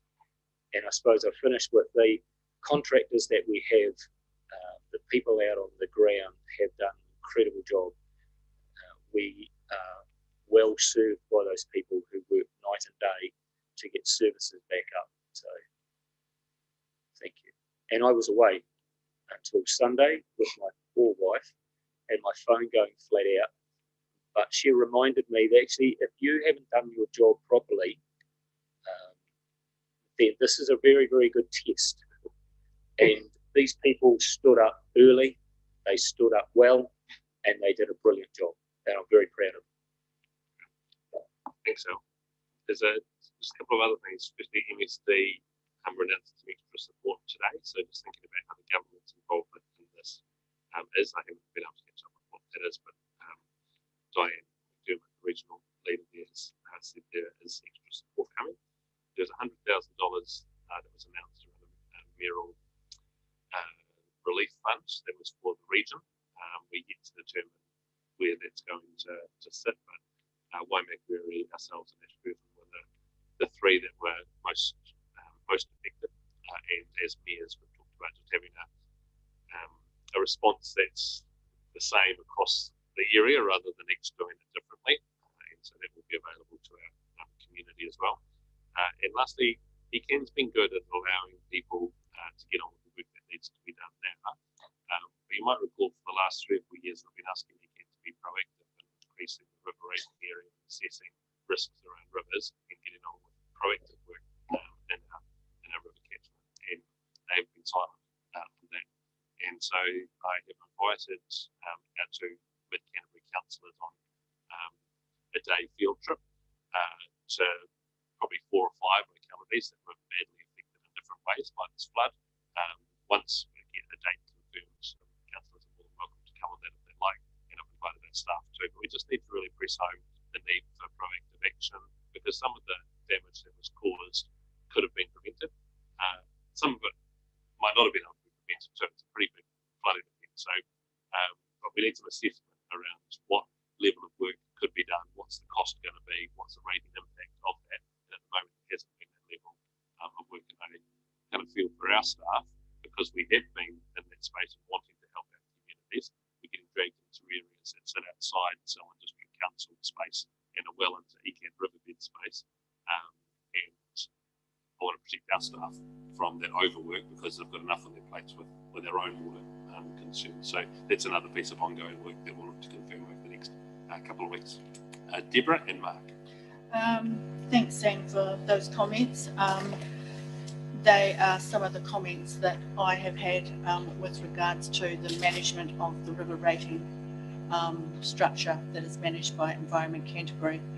And I guess for a lot of new people who have actually settled or been recent purchased near the rivers, I wonder, how do we get to educate them with regards to the risks of the flooding events, like the Selwyn River or other of our hill country rivers, that often you see no water or very little water in them, but in times of heavy rain they actually can fill very, very quickly. And to give you an analogy, you can have a lot of rain up in the hill country, it can be sunshine down at Coes Ford, and consequently it gives them false, reading for a lot of people, that they don't understand how quickly that river can actually come down and cause flooding. So I guess it's an educational tool that for a lot of our newcomers who have actually bought properties, that need to be educated. And I don't know, is it our role as a functioning community, or is it Environment Canterbury's role as management of the river rating area? Because a lot of those homes are within the river rating districts. Well, I think one thing is people need to read their limb notes when they buy their properties really carefully, because a lot of these river catchment issues are identified, and then what they need to do is take that information and talk to people who have lived in their community and understand exactly what the river does. Coming out of this will probably be a bit of work we need to do to emphasise a few areas how rivers do work, because particularly like the Hawkins has probably carried significant volumes more than it's ever thought it would carry, just based on how this rain effect has worked. One thing one thing we really received an advantage, two natural advantages we had. One is the White Cliffs does hold the Selwyn up, so it can only come out certain. So we didn't have the situation in Ashburton. We had a wide river valley releasing two rivers into one at the Ashburton Fork. So that's a bit of a natural advantage. But then again, Hawkins and the Wainiwaniwa both came out, and Hororatu would agree as well. And the other issue is the Selwyn River only breached the state highway at Yankee Crossing, and it only reached Leeston Road between Selwyn Lake Road and the bridge. Normally, and you can put dollars for donuts on it, it would have gone over Leeston Road at Irwell and got into the Brookside Irwell Hamner catchments. Didn't do that, and locals say there wasn't much evidence of heavy rain events, which says that that dry summer, autumn period meant that a massive amount of river flow went into the aquifers under the Selwyn catchment. And that's the sort of stuff that is new on this event, and they're the type of lessons have to be tucked away. It doesn't mean you do your civil defence planning on the fact that it might be dry, but it's another one of those lessons learned that gets tucked away to pass on to future generations for planning. But I think it is, you know, I'll put his finger on it before, it is locals talking to locals, and if you are near some sort of natural element, you just need to be mindful of what it might do. And they do different things every time. More of a comment, I guess. Some of the feedback I got was people that was the tree planting exercises that have been undertaken in the riverbed area with the removal of willows, with the expectation that people wanted to plant natives because that's what's needed to be planted, without fully understanding the consequences of why those willows or plantings are there. I know that's an Environment Canterbury issue, and these are from the long-established locals. Councillor, if there's information you want to feed back to the group, then there's time to do that after the meeting, and you can follow it through. If there's particular questions that you might have of what's gone on, or something you'd like to add to the discussion that will add value to the meeting today, then feel free to throw that in. So we've got Mark, Shane, Bob, Sophie. Mine's very simple. On behalf of the community, I want to say well done. And particularly our contractors. One that sticks in my mind was seeing a heap contractor with their wet weather gear on their arm up to their shoulder in a sump on Ralston Drive, cleaning out muck on 9:45 on Sunday morning to try to prevent flooding. That level of commitment from our contractors was great to see, and also the rest of the civil defence team and volunteers. And as for you, Al, you're never going to be allowed a holiday again. See what happens when we let you go away? Thanks, mate. Shane. Yeah, kia ora, very much the same, gentlemen. Thank you very much from the Ward of Ellesmere on behalf of myself and Councillor Lemon, who can't be here today. Thank you very much for the very coordinated civil defence response, and also the flow of information to some of the communities, especially some of the more isolated ones. Yeah, great response. Thank you very much. Murray, do we have an assessment on costs of damage yet, or is that yet to be determined? The costs are still coming through, and it'd be probably premature for me to comment, except that the last count, it was getting up towards $3 million in roading, but water services, the real expensive stuff hasn't yet happened in the rivers, and that will, most of the costs so far in water services have been around staff time and getting into treatment plant, but look, I really wouldn't want to put a final estimate on it, but I think we've escaped relatively lightly from what we could have done, particularly here, figures from further south. Thank you. Bob. Yeah, thanks. Like everyone else, thanks for all the work that you've done. I'd like to thank the staff, especially the work at Hororatu, but my big concern is that we seem to be the last man standing as a council on a lot of these projects, and really disappoints me that ECAN, as Sam said, hasn't done a lot more. I brought this up at an ECAN meeting probably 2 years ago. I haven't seen any changes, so well, they might be standing up now, but what they're actually doing, a farmer rang me up yesterday and said, you know, I rang ECAN, they said, get into the river, do whatever you need to do. I just can't see how one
It looked really good, looked really effective.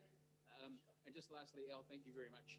Do you see any areas within our district or isolated communities that need to be engaged more in terms of civil offence community groups? I mean, so the high country stations are one area we've tried to engage more with, and we will do over the next week or so. They have some big issues. One is comms, and we want to make sure they're all linked up. If it was the Alpine fault, then we may have had some issues. Two things I'd like to just say. One, riparian planting. Isn't it ironic that we have put a whole lot of fencing on farms to stop cattle getting into the rivers, and then the rivers go into the cattle paddocks? But a lot of that riparian fencing, from what I'm told, has been compromised. The other thing about comms that you raised is Stephen and his team do an absolutely fantastic job. Often we stand or fall on the comms that we give to our community, and I can honestly say that I think the team have done a brilliant job. Thank you. Kia ora, guys, thank you very much.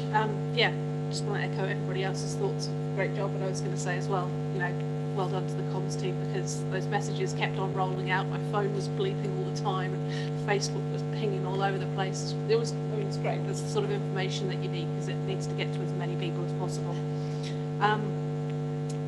I had a thought on the riparian thing as well. I mean, it's not really a question for you guys, but I am wondering if what's going to come out of this is a possibility that ECAN or somewhere will basically say, you know, restrict further, or extend how far away you can be from a river and make use of it as pasture, which would be an interesting question.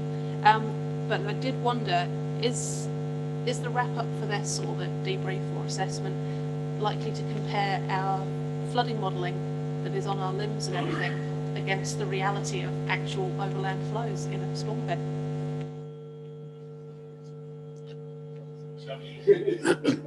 Yeah, I was just mentioning that to Ben just before, actually, that we need to have a look. Anecdotally, the flood modelling did actually match up quite well with what actually happened on the ground around Horata and places like that. But there was some data collected, I understand, photographs and stuff, so we'll do some work in terms of what that looks like in terms of our flood modelling. But it does show you, I suppose, the value of actually having those type of data in there. And so the stuff we've got in our district plan is a 1 in 200 event. In some places that was probably approaching that, 1 in 100 to 1 in 200. So yeah, I think it just points out the validity of actually doing that planning work and having that on the maps. And in terms of communication to the public, we've got our limb notices, and perhaps we want to highlight that a bit more in terms of some of the areas that are most affected going forward, because there's a degree of complacency creeps in, and it happens time and time again. It always amazes me. You get an event, and after 2 or 3 years, people actually forget what happened 3 to 5 years ago, and they'll go and buy a property, and then it happens again, and they go, why? So look, yeah, that's just a couple of comments for me. Yeah, just aside from that, I know in Little River, ECAN used to have a specific targeted rate for flooding, and there was some worry from residents there that when it came round to this. Sorry, Sophie, we're just getting into some really broad conversation. Yeah. Right, Jenny? Mine's just a really quick comment, and it's a comment that was made to Bob from a resident in Horata, thanking him very much for the work that he has done over the last wee while, and Daniel to get the problem sorted in Dartford and in Horata. So I just wanted to acknowledge the work that he's done with Daniel to fix that problem. Thank you. And if there's future feedback that councillors have or things you've left unsaid today that you'd like to feedback to the team, please get in touch with the three sitting at the front. Douglas, last one. Just, like this one, so there is a hole to see, make sure hole in the stop bank between Coast Ford and Selwyn Lake Road on the eastern side. So that's obviously got to be watched for a wee while now. He can tell us that they can't really get into repairs until it sort of dries out a bit, is obvious. And that might be a week or two before that occurs. So, yeah, we've really got to be mindful of watching flows now down the Selwyn over the next particularly 2 to 3 weeks. So just if we do get another rainfall event, it will come through quicker and it will be potentially more challenging, particularly if there's anywhere near what we've got. So we'll keep an eye on that. We've got some repairs we've got to do in the Glen Tunnel campground, but we're just waiting for insurance to come back on that. And one of our toilets at Coes has popped. The opposite one that what popped last time, the way they vaulted, so that's got to be repaired. We won't be getting into Coast Ford to clean it up for a few weeks though. We'll just let it dry out a bit because we'll just cause more damage. The road's open, but the campground areas won't be opened up for a while. All our Freedom campers are happily sitting at Lakeside, serving their time to be moved on to the next place, of course, very shortly. Thank you, and thank you for the three of you for that report and for taking the time this afternoon to share it with us. Last two things on my report, just to mention, is that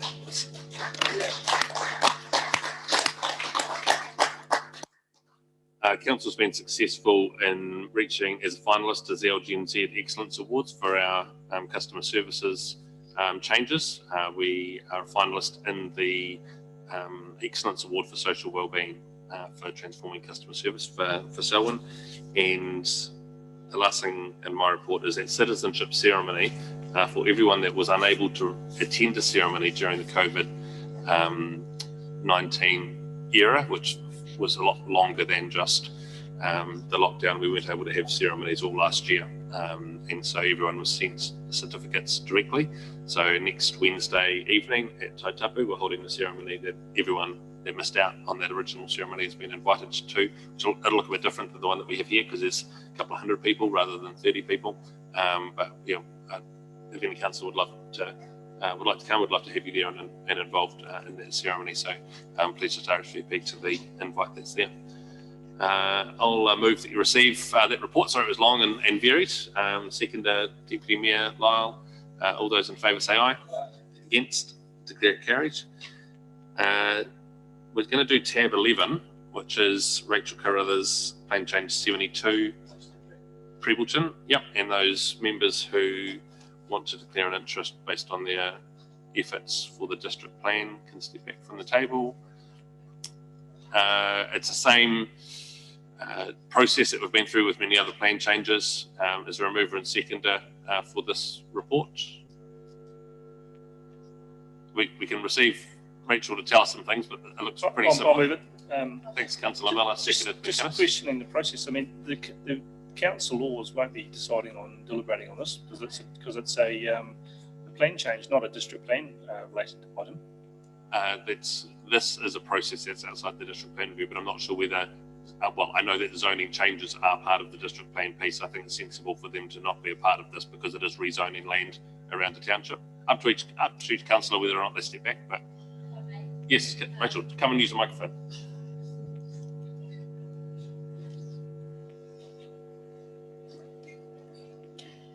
Most of the private plan change requests that you are receiving at the minute are also subject to proposed plan submissions. Is probably double down. Yeah. Moved and seconded. Is there any further discussion? All those in favour? Just wanted to make a comment that to highlight that. Noting that you may have a conflict. Yes. Okay. Just about the cycle trail going along, and it's very difficult to see how it fits in with what they're planning to do. So just to confirm whether the Little River Rail Trail Trust will be directly, do they get notified on this plan change or not? That'll be a matter you'll consider during your decisions, but We'll, Ben, con- do you want to? we'll certainly consider that during the who gets directly notified list. Cool, Grant. I don't know if it's appropriate now or when we do the public forum review, but we've got so many of these now that making the public aware becomes a real issue, and we need to do better.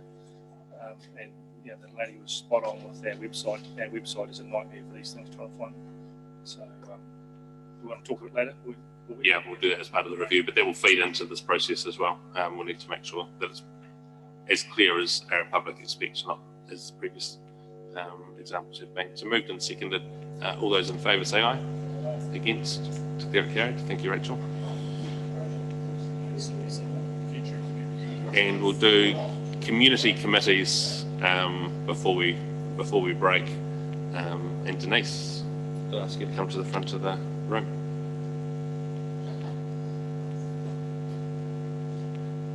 If we do the future of community committees now and then we move back to the community committees report, Denise, does that work for you? Yeah.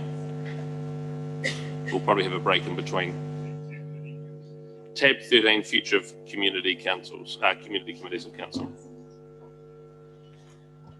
Tēnā koutou, ki te mihi ki te koromātua, ki te mihi ki ngā kaikonihira, ki te mihi ki te kai whakahaere, tēnā koutou katoa.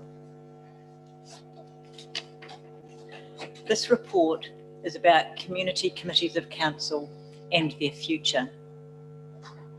Since 2018, on at least 6 different occasions, reports have been presented to council in both public and in councillor-only briefing sessions. These reports all considered committees, discussed and set expectations of committees, and considered their future. What has generally been agreed is that the number of committees is very high, and that the legislation and the policy compliance risk on those committees managing council facilities and reserves has also become very high. The history of the many committees in Selwyn is long. Committees have been established often by the relevant local body structure over time at different times. It is not in question at the time that these committees were established that those committees served a valid purpose. Across the years, the different legislation has been introduced, placing increased responsibilities on council in relation to its services, its activities, and its facilities. In 2018, council made the decision to introduce a uniform rate for community centres, halls and reserves, a significant decision based on a premise of equitable contributions from all Selwyn households for equitable access for all residents. The report before you considers 3 different categories of committees.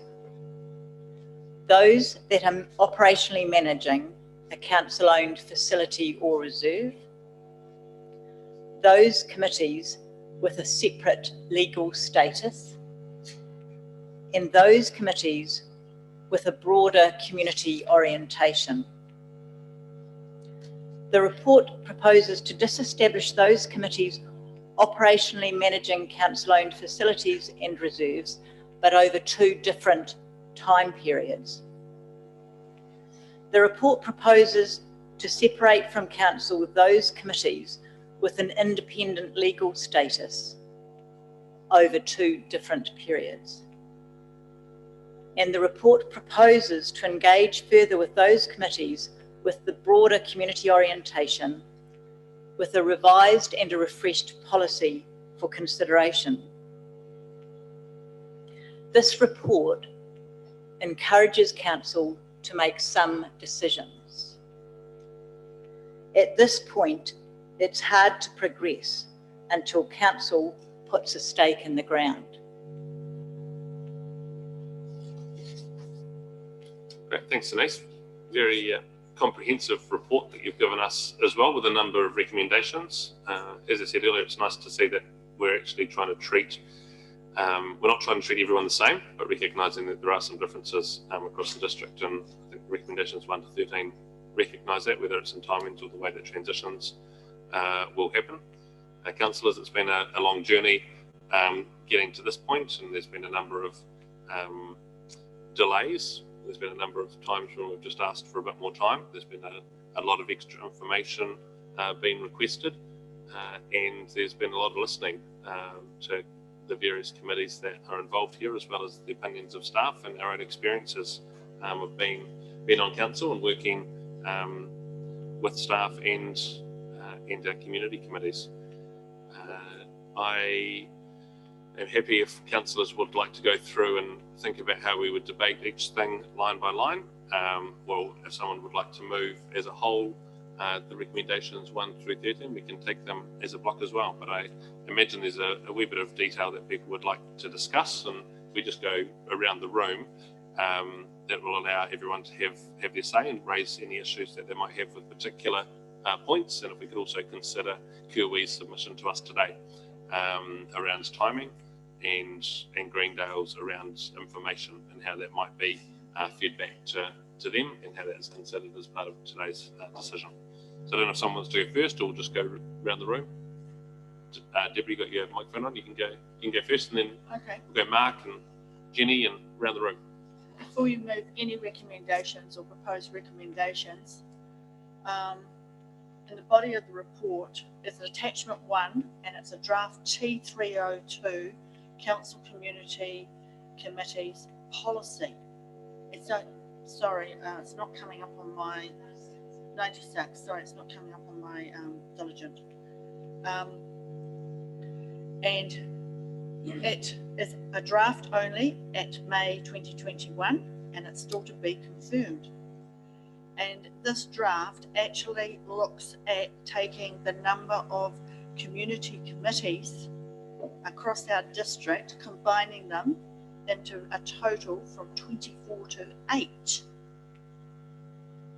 Now my question, and sorry I'm doing this back to front, but my question is that by moving these recommendations, are you automatically adopting a draft proposed T302 council policy that is in this document? I understand that being at 8 committees would, as a starting point with regards to amalgamations, I just want to highlight that a policy, right, once adopted, becomes the council policy. Personally, we are looking at 24 community committees, but that's only going to be in existence for a total of 12 months. And then we are proposing to go down to 8. And we've just actually heard from Civil Defence how important localised communities are. And if you read the body of this policy, in their functions, they are required to actually look after their local communities. And bigger, to me, is not always better. The urban form is not the rural form, especially with regards to how we actually deal with communication. As was pointed out by one of the submitters today, is Darfield going to be looking after Greendale? So for me, the starting point is the debate around the policy and 8 council community committees.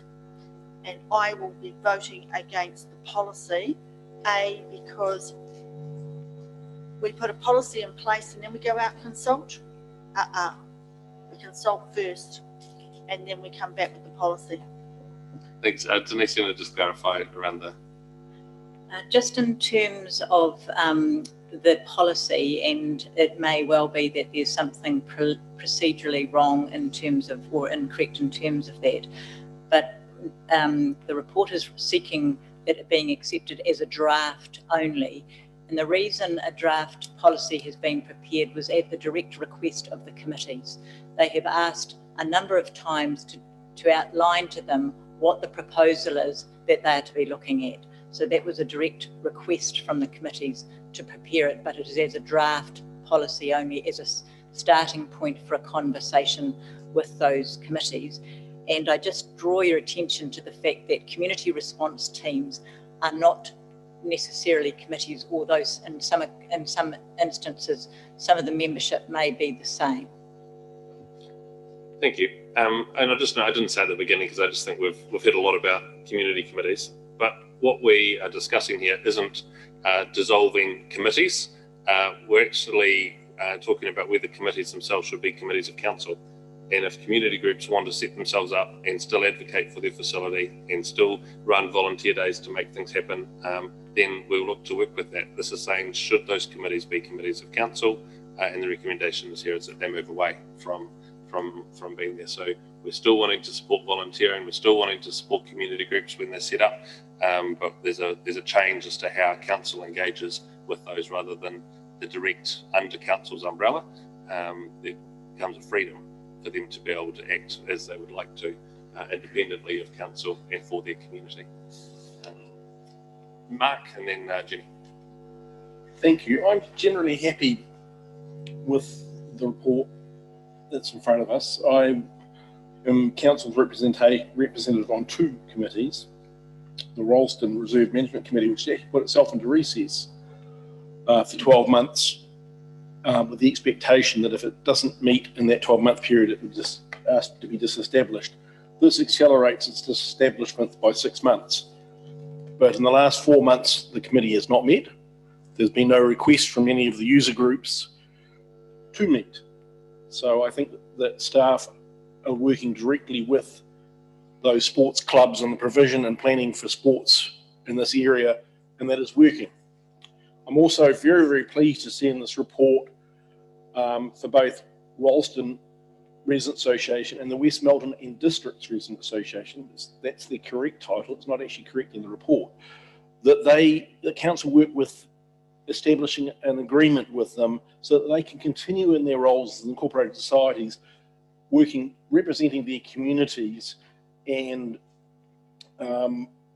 working with council, because ultimately these two incorporated societies have the best interest for their communities, which is what council should have it also. So we don't have to work against each other, we can work with each other, allowing the differences to exist, but also working for the best outcomes for the community.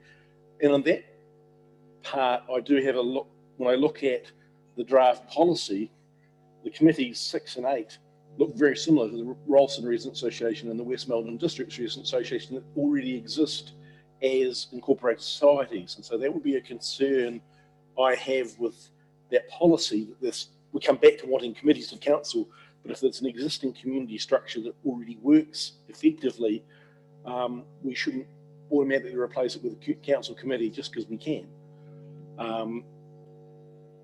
Times have changed. I think this report reflects that Selwyn is an evolving district.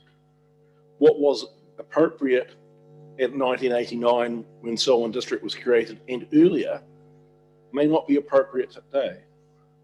Health and safety legislation, for example, makes it much more difficult for volunteers to work on our halls and reserves and be compliant with the legislation. As you mentioned, it exposes council and the volunteers to considerable risk of legal compliance if they don't have the right certification, if they don't operate in the right way. You know, just climbing up a ladder and trimming a tree or doing stuff in a hall has worked historically, but isn't appropriate in today's environment. So I support the intention of this policy. I think it reflects our continual evolution as a district.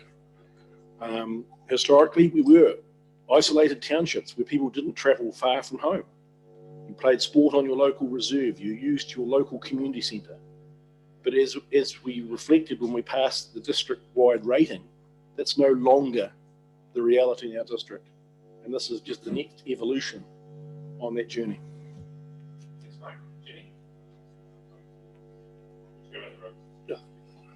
Thank you, Sam.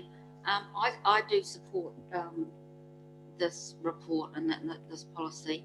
And I do know that council staff work very well with reserves and committees. So I think, yeah, I'm happy with things the way they are. Great work, Janice. I think you've provided the clarity that we asked you for. I read it through 3 times just to make sure I got it right. And yeah, I think you have largely. Well, no, you have. Regarding the draft policy, I think that was absolutely essential to give the committee some idea of where they're heading. It's not, it'll be part of the negotiation process, but at least it gives them a horizon. You know, what does the future look like? What possibly could we be heading towards? It may be slightly negotiated differently. It may not be exactly like that, but at least it gives them some certainty about what the future might look like. I think part of the process is, I think we've got to hold a hand up is if it doesn't go right, can we be big enough and humble enough to say, actually, we made a bit of a mistake in this part or this part, and actually go back and I think we are in that place where we have proven in the past, particularly in my local community, have taken, for want of a better word, a suck it and see approach and actually been flexible enough to make things work. So that's where where we go. Regarding the submission we had from the Kiwi Reserve Board, you know, I think that's a logical thing to do. They've been there from the start of the renovation. It would be cruel and unkind, I think, to cut them out now before it's finished. It's not a big ask to shift it a few months down the path. So I'm happy to move the recommendation.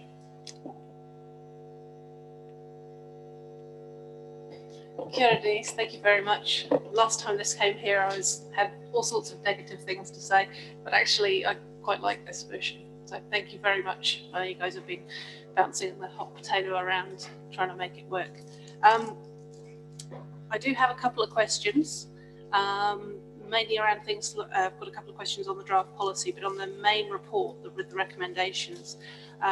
Recommendation 13, and I think there was another one around existing committees to help keep them, you know, supporting them with a wee bit of funding and room hires and everything else. Some of the committees that are proposed to be disbanded over the next wee while, some of them are the only committee in their area and they're not covered by those 24 that it's proposed that will support.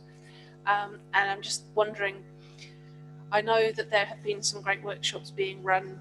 I'm not sure what kind of take up any of the existing committees have had as far as finding out what the options are available to them as independent entities are, but if they chose to incorporate or form in some form, would it be possible to extend that sort of support to them as well? Just because, you know, if they're going to take that step, it'd be great to be able to support them if they want to continue representing the community in some way.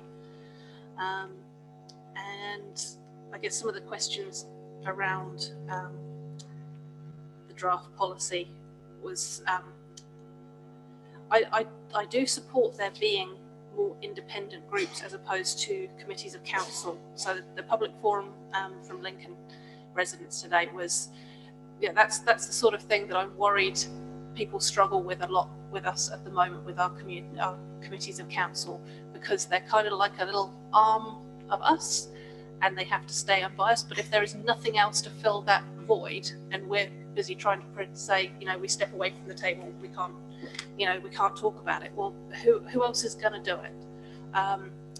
So there's definite pros and cons for both varieties. And I guess, yeah, I support supporting them to set up and be independent, because if these proposed community committees in the draft policy are essentially committees of councillors now, then there is a very different, there is a great deal of difference between what they can offer actual members of the public.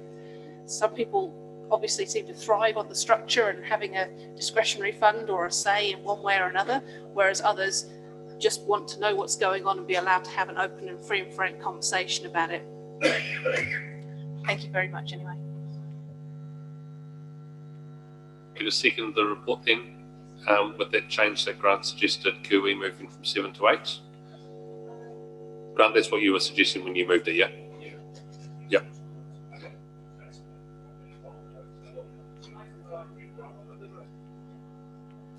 to be fair to them, they've done a lot of hard work, and to see it to completion makes a lot of sense. Yeah. It's not a big ask. But I'm not so sure about the Kirwee part. No, but that's, nor mainly because it's the potential floodgate situation. Everybody else wants to shift to the next group as well. They've got some valid reasoning, but who else has what they see as valid reasoning as well? okay, so let's just hear from everyone else and then we can get to the second part. Thank you. Bob. Sorry.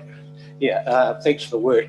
Just two things. One of them is I think the committees that are merged together is going to be extremely difficult to get the smaller communities, especially out my way, I know what they're like, to actually move together. So I think that's going to be a difficulty that we'll have to look at. And the other thing is, as these committees are decommissioned or whatever, are we going to do something for them in the future to thank them? Because that seems to be one of the things that's on a lot of people's mind is, are there going to be decent thanks for the 25 years that I've spent on such and such? And I think that's quite important.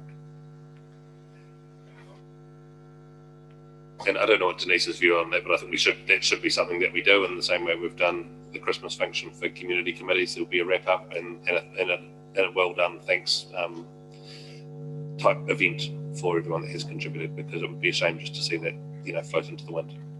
Nicole? Thanks. Denise and Bob, that was a question that came up with the Rolleston Community Centre Management Committee as well. I am supportive of this report, but just listening to the presentations that we've had today in the public forum, there still seems to be a bit of confusion about how it goes going forward, and the whole difference between what's required as being committee of council and what is actually required of being independent from council. And I just pick up on what John had said with the Greendale Reserve. I mean, they've still got a number of questions of, you know, who's going to do the day-to-day stuff and all that sort of thing. And it's just interesting that I'm not sure, I can't get my head around properly what it is about to them as being committee of council as opposed to being independent from council, if you can understand that, their view of things as opposed to our view of things. And I don't know whether this is some sort of change management kind of piece that we need to sort of get to the bottom of where that is, because we've said all the way along that we want to support volunteers. We are happy to have volunteers, and from what it said, they do have a service level agreement with us, and I would have thought that having that, the questions that he was asking would have been answered by having that agreement. So I am quite confused by the whole thing, and I do support us going forward having this smaller number of committees, but we do really need to emphasise how much they potentially are more empowered by being separate from council. And Sophie had brought it up, but it was what I was going to bring up as well. The whole Lincoln, it was quite a contrast to have what happened in Lincoln, because it was a committee of council, and how it was restricted. And Selwyn Central, we're at quite a different space from actually the other wards mostly, because most of our committees are incorporated societies, or the reserves are being taken over by council, apart from the moment, I suppose, West Melton Domain, and I think Whedon's Domain. But yes, so I'm supportive of the report, but I'm not on the coal face of what is actually where the queries are coming up from residents. Denise is taking notes, and there's been a few questions, so when we get to the end, Denise will get you to wrap up. Move for an extension of time, Mr Mayor. Yeah, if there's a second, we're going over the 2 hour mark. Second, Epiha. All those in favour of extending the time of this meeting beyond 2 hours, say aye. Against, declare it carried. Thanks, Councillor Alexander. Deputy Mayor Lyle. Yeah, thanks Denise and team. It's been a long time getting to this, and I know there's a huge amount of work going on in the background. A lot of research to get to where we're looking at now. I do have picked up today from a couple of presenters today. One of the questions was, what happens next? That was from Raymond and Tony from Kirwee, and John Clarkson doesn't know where they are going. So I also had a question to ask you around the same figure. I've sat on a reserve committee that's been very successful in rebuild a reserve over the last 20 years, and they're wondering what their role is next. And I see when I read the literature here, we're talking about a sports park reserves officer. I am presuming that the sporting groups who use our various reserves will get to sit down once or twice a year with our staff and look at the projects that they're looking for going forward, and the areas that, as Grant has so eloquently said, with his suck it and see as to how things are working and how things are not working. I do think that we very much need to be communicating with these groups. To listen to Greenfield and Kirwee, it would seem to me that communication is what is needed here to reassure them of what roles and responsibilities are and how the feedback's going to happen. I do agree that thank yous is needed, are needed. A lot of these people have put a lot of time and a lot of passion, particularly in our rural communities. They've been involved in these things for many, many years. For them to step back and hand over some of that day-to-day reign to somebody else is a big step for them, and I think that's where the angst is coming from. So that's a bit of an issue.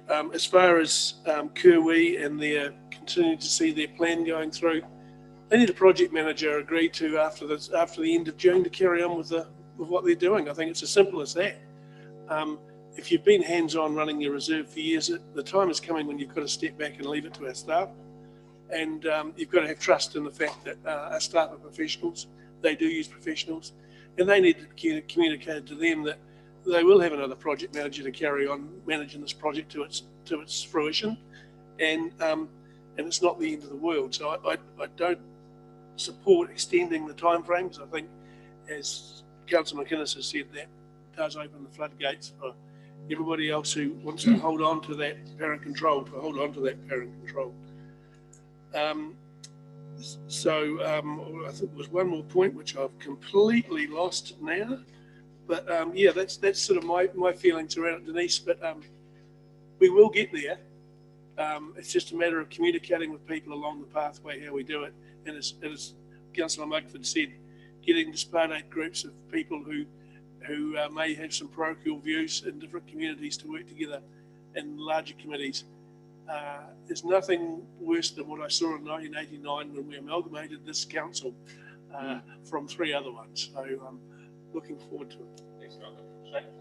Tēnā rā tātou katoa, I ngā mane ngā reo, e rau koro matua, kai whakahaere, kai mahi, kai kaunihira uri o Waikiriki. I thought I'd stand to make that address because I just wanted to acknowledge the 135 years that our community committees have been in existence. I studied from Southbridge in 1885. While some have mentioned that times have changed, in Owlsby Awards, some of it hasn't actually. And unfortunately, my colleague isn't here today to back me up, although I speak on his behalf somewhat.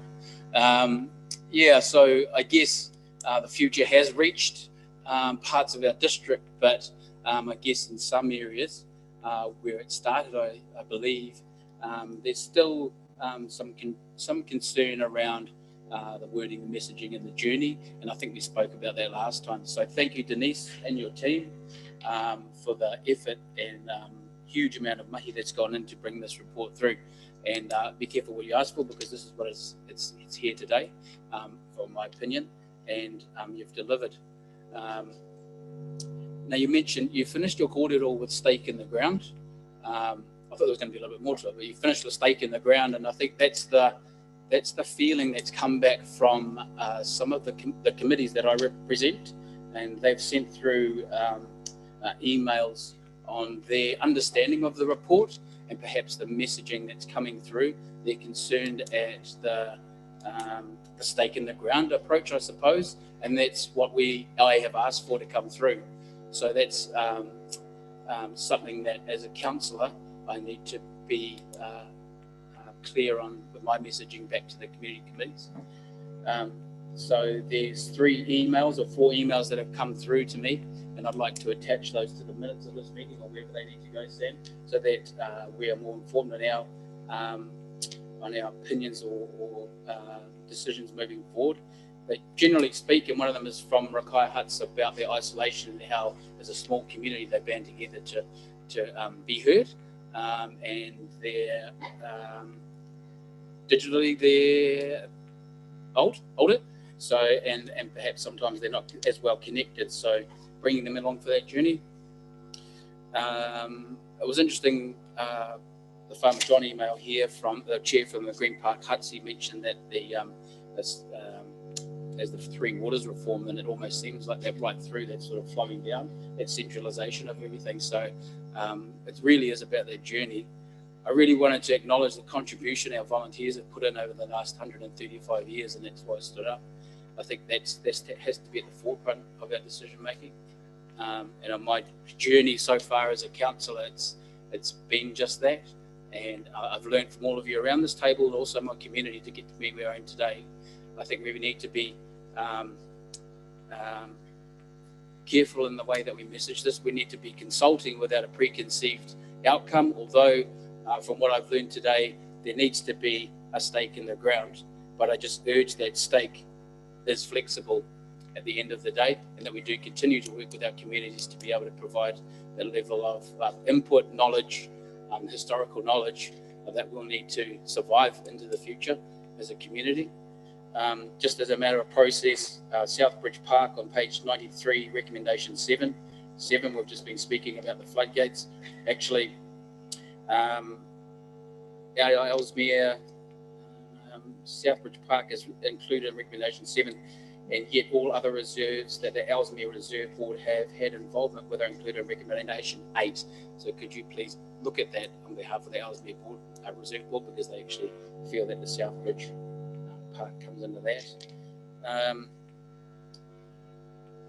I've covered everything that I needed to cover. There's so much in here, and we could almost spend a whole day workshopping it, and that's probably another discussion for next time. But I just urge that the consultation process is considered in its approach and involves the community, and I know that we'll do that.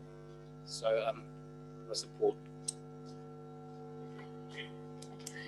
I just want to move an amendment. I just highlighted. You did notice of an amendment. Yes. Well, we don't have a second yet for grants. Okay, I thought you did, so I was just moving. No, that. we'll just wait, and if you don't mind waiting until after Jeff's spoken, then we'll figure out where we sit for the decision. It's okay. Yeah, thanks, Denise. It's a good report, and as has previously been said, there's a lot in it to digest. And I personally agree that you're going in the right direction, and that's where we need to go. But the trouble with change, I know it's constant and it's always evolving. It's always viewed with suspicion, isn't it? And if the communication space is not filled, suspicion takes that space over, and that's the feeling that I have when I hear people from Kerwee talking to us, or when they were talking to us earlier on. They are suspicious that they don't run it, that won't get done. And I think what they're asking for is actually quite relevant and worthwhile. What they're asking is a commitment from council that if you have a plan in place that they've been working on for some years, that we will honour that plan and carry on, regardless of whether they're doing it or not. So if we can say yes, that is the direction that we're going, and we will honour reserve plans and things that we agree to, I don't think you're going to have too many problems. A couple of the committees have mentioned to me that they accept what we're doing, but they would still like a little input, and that's reserve committees, not necessarily every month, but maybe once or twice a year. And I would ask that the council consider maybe that they too get a free use of their community centres, so that they could have that meeting. And even if a council representative was to attend it, I think that would fill a large gap as well. But I think everything's pretty good, and I personally don't think that the community is really upset about it, but I do think that they feel a little bit like we haven't communicated enough with them. But then we've only been just formulating, and I think probably now is the time to communicate before we act. The other thing is we've also got to make it known that if we have made a mistake, and there may be mistakes in here, that we're prepared to rectify them, not just blunder straight on. Thanks, Denise. It's a good report, though. Thank you, Deborah. Other than the second, Dean, did you have anything else you wanted to say? Just microphone's on. Oh, sorry. Jenny? No, I just want to, as I said, I'm going to move an amendment to, We'll to come approve back the to that. recommendations of this report because Great. Jenny? I would just like to pass on to the councillors that the staff have been amazing working with the Kiwi Reserve. It's not as if they haven't been there going out, and they have been informing that committee and working with them. And as a councillor, I have no qualms whatsoever that council staff will not carry on with that project. So I just wanted to pass that on, that the team that is project managing that development is doing a great job in informing that. Thank you. We're going to go Shane, Malcolm, Mark. Denise is going to answer the questions. We'll come back to them as Grant has moved, and then we have a seconder. If there is a seconder, then we will have an amendment situation. If there's no seconder, then there will be as a second motion put. So first of all is Shane. Kia ora. Thanks very much. Page 99.4. Thank you very much for hearing me on our kōrero last time around diversity within the community, and I see you've added a number of points there that allows a good cross section of the community to be involved, and hopefully that engages some more involvement into our community for what they may shape up to be. Thank you. Yeah, I'd just like to, the thing I forgot to do previously was second the motion. As Grant and No, without Cool. That's not the motion that we have right now. Oh, okay, cool. Grant has moved that we have Kiwi moving. Mark? Thank you. I guess I'll second the motion because I think that bringing the Kiwi committee date of disestablishment through 1 July 2022 because of the project work that's undergoing on their reserve is not a bad outcome. The speakers from that committee weren't calling for their permanent retention. They just wanted to be kept while that project went. So I don't see that a bad outcome. But I'd also just like to remind councillors and community that we're moving to a network in a needs-based provision now, that we have reports coming to us in the next few months on reserves, on a needs-based analysis that we develop on a network of needs, not a network of wants. And historically, have had some areas with an over-provision because they've been able to have their wants satisfied rather than their needs. And some communities have had an under-provision because they, due to their size or perhaps lack of political nous, have not been able to battle or successfully argue to have their needs met. Whereas I now support that we develop facilities on a needs and a network based, and that communities will, if there is a genuine need, get their facilities and their upgrades as required. And with district-wide funding, it is more likely that the small communities will have these things like playground upgrades done than if they have to fund them from their own limited funds historically. So I think that we can give assurance to all of our communities that you will not be overlooked, despite rumours to the contrary. All the money won't be spent in Ralston, that it will be spent where the needs are. Great, thanks, Mark. And so I'll get Denise to just comment on anything that she picked up during that conversation. There was a question around, would we make workshops available on how to become incorporated and how to secure funding, and yes, we will continue to deliver those. There was some commentary around a role for incorporated societies and value in, community groups and being connected. I draw to your attention also that there is a representation review taking place, which has got some similar commentary attached, and it might be useful to, depending on what comes out of this meeting, consider the future of those committees that are left in line with the representation review. But it also there might be some value in just letting community groups be community groups and not have to be committees of council.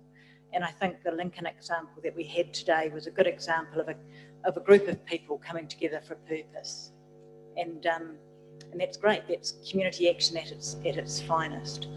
In terms of Greendale and some confusion, I guess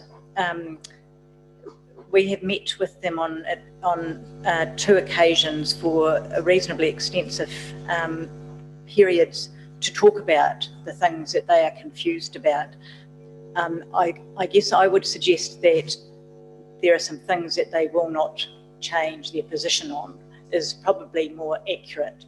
And an example which was reiterated in the email is where they talk about local, and they're not talking about Selwyn as local.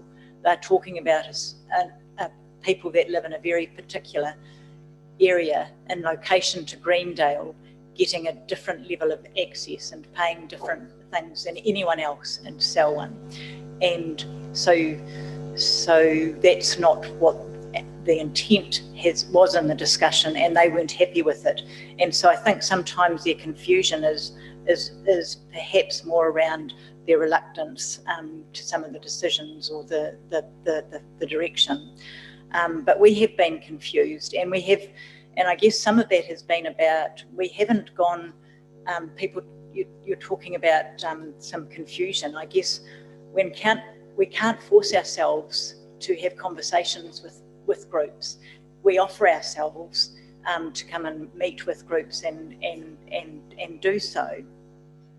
But when groups see no reason to meet with us because nothing's going to change, it makes it really hard to get in the door. And I think that has contributed to what people are sometimes describing as the confusion, because it's hard. There is some complexity associated with fees and charges, and it does depend on whether this is a one-off or one of for 12 months, or whether it's in a group that's been in place for this amount of time or not. And so it's hard to just give black and white answers, and so it's a process. And I guess the report recommends that that council make some decisions and allow us a process to have that conversation. There's something about consideration of thanks and a wrap up. Absolutely, that would be our hope and expectation as well. And yes, there is a sports reserves officer, and his role is to regularly liaise with all of the users and the sports groups, and on not less than 2 occasions per year. So that's already in train. That's a funded role. It's been in existence in Douglas's team for some time, and will continue to be, and meets on a daily basis with users and sports club representatives. And the final one was about Kuwi and respecting the plans that we have in place. I guess I would have think that's one of the things that we're trying to achieve through the change that's being proposed.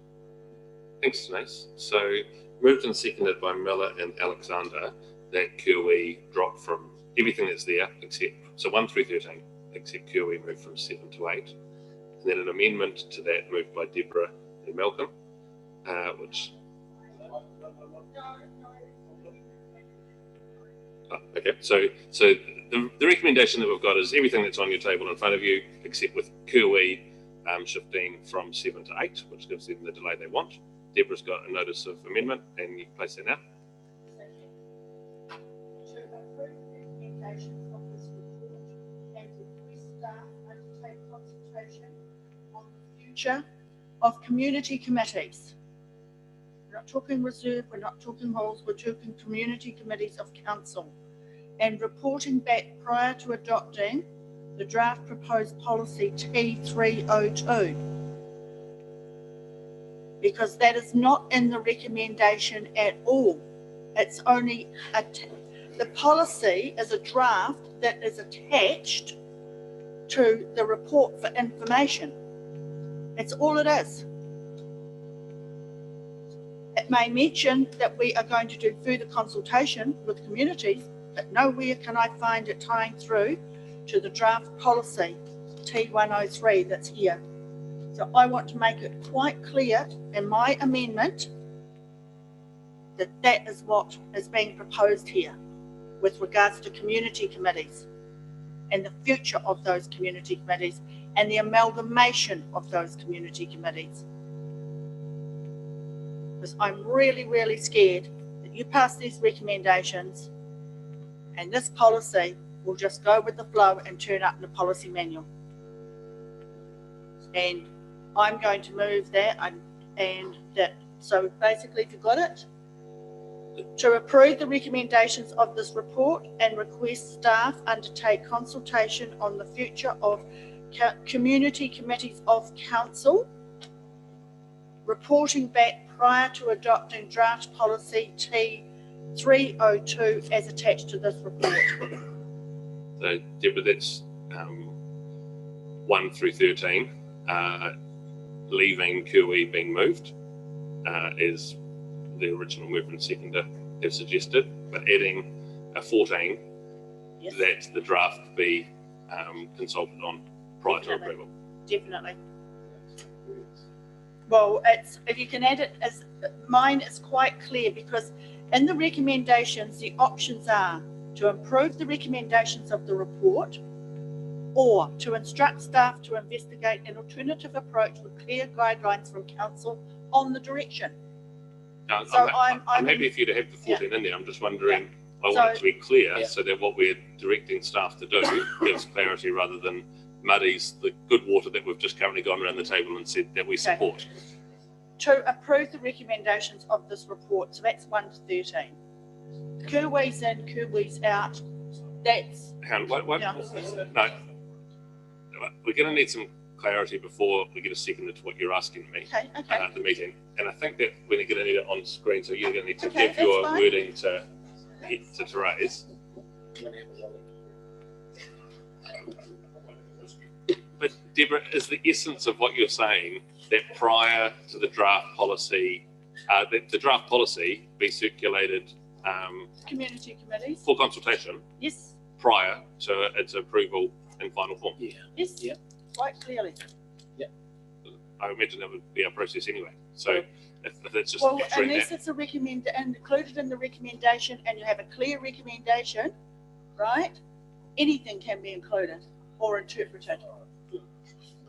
Point of order, Mr. Mayor. Yeah, For, for information, can the Chief Executive give some clarity? We have a draft policy as part of this report. What is the process that this draft policy would normally undergo?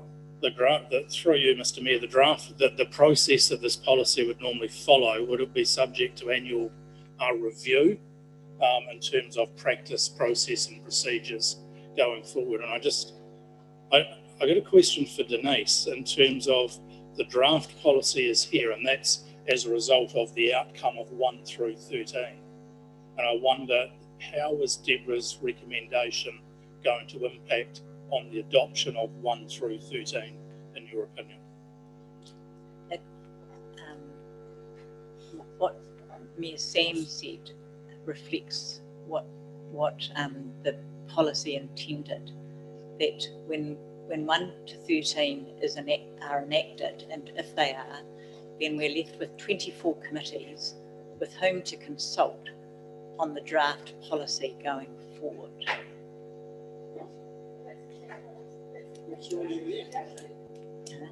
Okay, so you either believe it's already there or you need Deborah's 14, that's there. If there's a seconder for Deborah's 14, then we'll vote on the amendment. If there's no seconder for Deborah's 14 because we believe it's already there, then the amendment fails. I'll second it. Okay. Seconded by Councillor Epiha. So then we're voting on whether or not 14 is included in the substantive motion to approve the recommendations of this report. That sentence doesn't need to be there because we either will or won't have, and undertake consultation on the future of the community committees of council prior to adopting the draft policy T302. So that's the amendment. Everyone understands and is clear what we're voting on here. It's not the adoption of the whole report, it's just this amendment. All those in favour? Sam, I just had my phone here. I just wanted some clarification around my question in the Southbridge back to community. Point 7, Southbridge Park Committee. You'll look into that? No, at the moment we're not moving. That's not a change that's on the table. Yeah, we can come back to that, Shane. So all those in favour? Sam, I still have a question. And then it's still around what Mrs. Kidd has just said, that regardless of this amendment, the intention is that this draft policy would go out for consultation before it became council's policy. So in my view, the amendment is superfluous because we don't adopt policies without going out to consultation. So while it's a draft for our information, the intention always has been that, like any other policy of council, we would be adopting it, we would be consulting on it before adopting it. So while the amendment strengthens that, I don't actually think it's required. So you'll be voting no on the amendment. Councillor Reid? Just following up from Mark's comment, but would we consult with the community committees of council with the policy on the normal way that we consult policy? The whole community, with this community of Selwyn, including the community committees. There'll be some stuff direct to community committees, but like every policy, it'll be anyone in Selwyn can give their say if they would like to. Clarify, because we don't always. Yeah. Just wanting that clarification. It's not on definitely not on everything when they're committees of council. Are there any other clarification that people might need or would like to say on the amendment? All those in favour of adding 14 say aye. Aye. All those against say no. I declare it lost. Hands up those that voted in favour of 14 being in there, Councillor Hesson and Councillor Epiha. And those against, raise your hands. Alexander, Bland, Lyle, Broughton, Reid, Mugford, McInnes. And Jenny, did you vote? Gallagher, cool. Thank you. So that can be removed from the board. Then we come to Kiwi was raised as to where it should sit. It's currently sitting in 8 and has been moved, but based on the request that we received today in a public forum. Then we'll vote on what's been put forward. Moved by Miller, seconded Alexander. Shane, you did mention that you wanted to.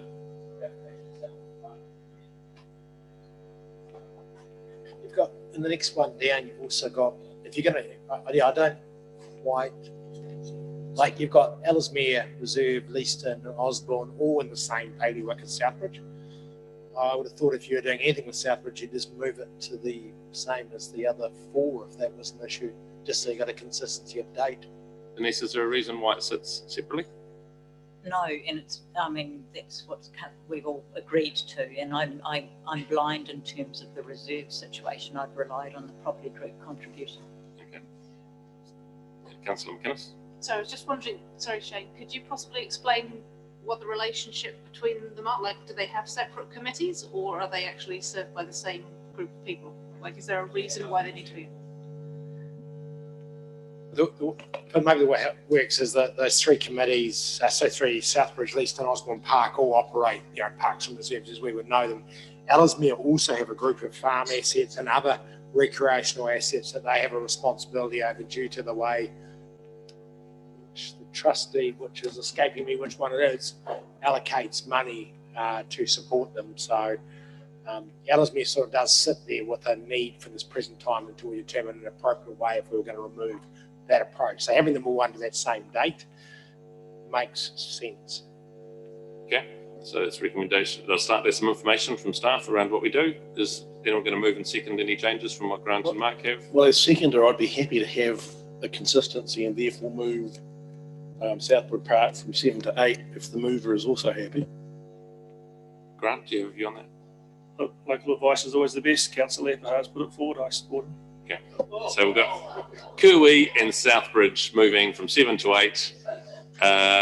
Otherwise, all the other recommendations are as written. All those in favour say aye. Against?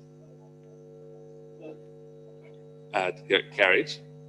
Thank you for the conversation today, staff, long journey to get us here, and we look forward to the communication with our committees, but also our community around what this looks like in the future of that policy, which will no doubt be shaped and changed over the coming weeks as we continue to work with our committees. We'll now break for afternoon tea and start again at 3:50.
activities of the Community Services and Facilities Group.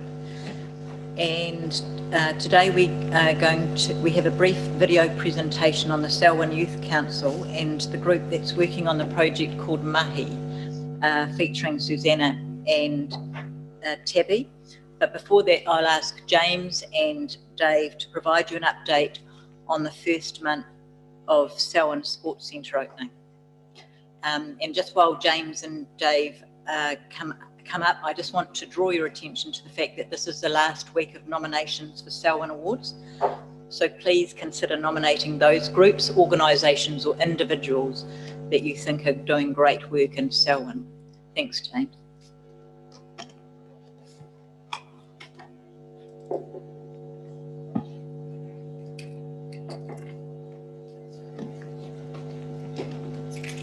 Good afternoon. Thanks, Denise. Good afternoon, everyone. So, look, what we really wanted to do today is just talk you through the first month of operation of the Selwyn Sports Centre. I've got Dave Tippett here with me. I'm just going to briefly talk you through some of the structure that sits in behind Selwyn Sports Centre, because that hasn't been presented to Council before in terms of staffing, and then talk through Open Day, and then Dave's got some really interesting stats to share with you all as well. So I'm lucky to lead a team that comprises of Dave Tippett as the Selwyn Sports Centre manager. That role was created around a year ago, and Dave's been relatively busy since that 12 months. As part of that, there was no real structure around how we're going to operate the centre. So we thought long and hard about what the staffing should look like and what impact that would have on the operation of the centre. As part of that, the senior recreation coordinators positions were brought to life. So the senior recreation coordinators really are day-to-day supervisors of the facility, but they've also got a really important role in activating the spaces. Jamie Giddy and Ellen Nicole sitting behind us over here are the two seniors at the centre, and they've really been responsible for getting a whole raft of work up and running. That includes things like online bookings, setting up the structures in behind those bookings, cleaning schedules, rosters, the whole 9 yards. So they've done a tremendous amount of work, and I'm really proud of what they've done. Both of them are from the Selwyn Aquatic Centre, so are internal candidates. Ellen used to run the front desk in the mornings, and Jamie was a senior lifeguard. So a testament as well to Nick McConaughey and his leadership over there to let them go onto bigger and brighter things. Also, Linda Maritana, she's been responsible for getting the group fitness set up and running. There's been a transfer from freestyle group fitness to a largely Les Mills pre-choreographed model, which has aided us in having consistent approach across the district, which has been really good. I think the brand recognition that has gone with that has also led to a bigger uptake, and I'll let Dave talk to those figures as we go forward. But yes, certainly Linda's done a power of work to transition that all across, and has done a really awesome job. Recreation coordinators.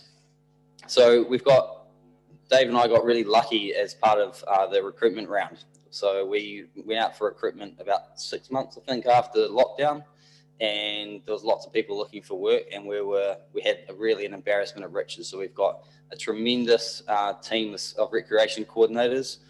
Some of that team have master's degrees in sport and rec in that area. So we're really lucky that we've managed to pick those guys up. And certainly the feedback we're getting from public around these guys has been tremendous as well. So we're doing really well there.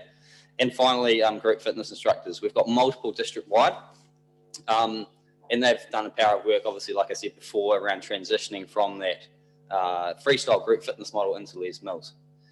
Last but not least, I just want to comment briefly on Dave's contribution to this project. So I think over the last 6 months, there's been a tremendous amount of work that's gone into getting this facility up and running, both from a build point of view. Dave supported Sundreen in getting the build on track and getting the operations exactly how he's needed, how he's wanted it, but also, the tireless amount of work that's come through in terms of late nights, early mornings, making sure that the Open Day ran exactly how it should has been really awesome to watch. And I think the feedback from staff and public alike has been really great. This is a brief video of the open day.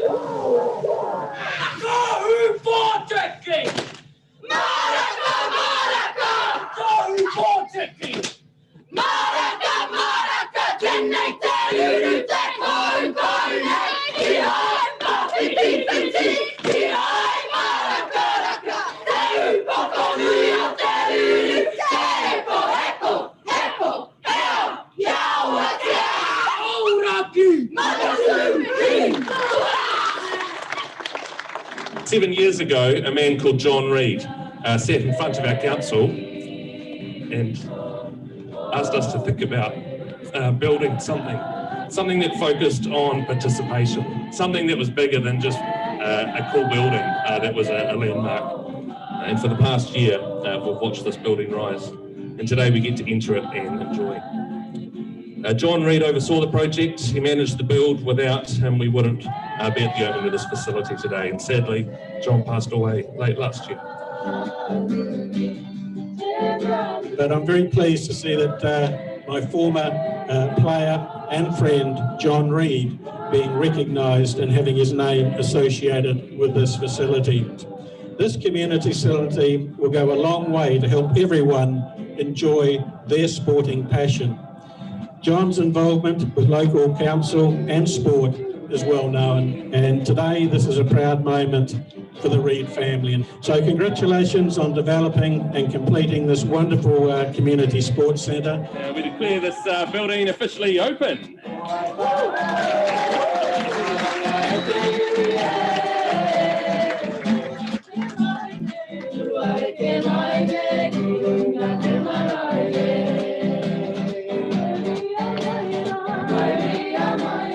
It's been great to have Sir Richard here, one of the top sportsmen of New Zealand's history, and to have him at the opening as an example for young people of where they can go in sport is great. To have him lead that first lap was a memory I'm going to cherish and keep, obviously. We've got but it's also something for those kids that came with us.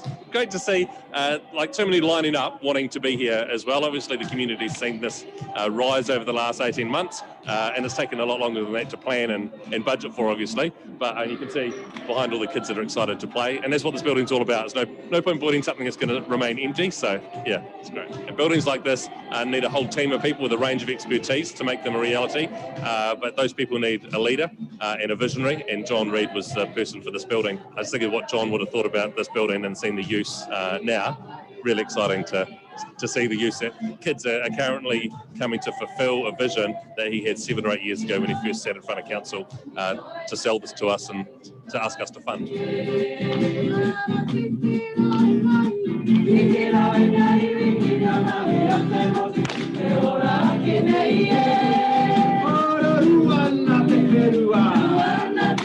Eight indoor courts built for the community to use with a real focus on participation. So a high level of court floor surface for sports and 4 of the courts. And then the other 4 courts have got like a multi-purpose use floor, which is great for sports, but also good for car shows, markets, a harder wearing surface. So you're really looking forward to the range of activities that the community will use this place for.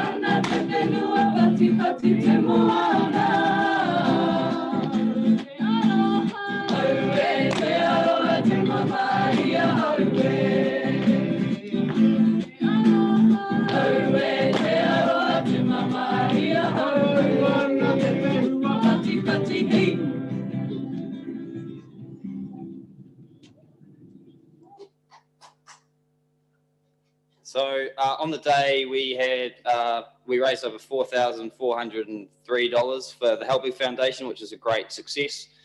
We had obviously an estimated total of over 4,000 people through on the day. So awesome day, great day for the community, and I know you know, speaking for probably everyone that sits around this table, but also staff as well, is that, you know, we talk about the stuff and it's a real battle to get it up and running, but then you see it in action and it's all worth it. So it was a great day. I'll hand over to Dave to talk a little bit about the May stats. Some of them are pretty staggering, but yeah, over to you, Dave. Can you hear me? I can hear myself. Lovely. Yeah, so it has been an eye-opening month for us. That first week, and I know Alan and Jamie can also attest to this, we were like possums in headlights in that first week with people coming in, and we're still learning systems. Little things go wrong, but you know, we didn't falter too much, and by and large, all of our new customers have been pretty patient and learning with us, so it's been pretty awesome. You can see some of the stats there. So our casual entries, that's actually one thing that has been quite successful. I know the numbers, like just over 1,500, it doesn't seem massive, but it is quite significant because that's all in the downtime, and that's individuals coming in off their own bat, paying $3, shooting hoops, cruising around the track as well. So, and it's not just shooting hoops, there's badminton and people coming in just, oh, can you set up the tennis net for us? We want to have a game of tennis.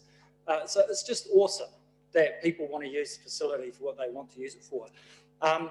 We're estimating about 20% of those casual entries are for the walking track as well. And we've set up a button on our till to make sure that we can actually categorically find out how many are walking, how many are using the court spaces for casual visits. So 361 memberships were sold. So it's quite significant. It's just on our site as well.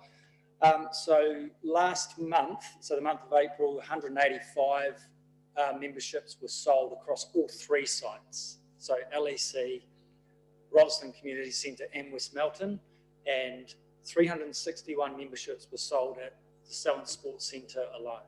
So it's massive. In terms of, and the group fitness attendance as well.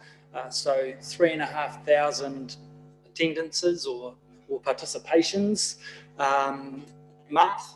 And I think the highest month we had in the year so far, so from 1 July last year, it's been about 2.5 or 2.8. And so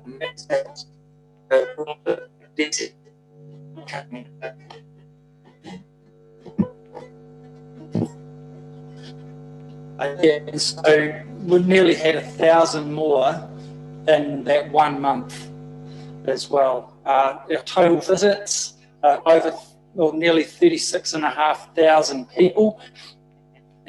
Am I in a dead spot? So, to put that into perspective, the Rolleston Community Centre has had, in this calendar year so far, just over 30,000 visits.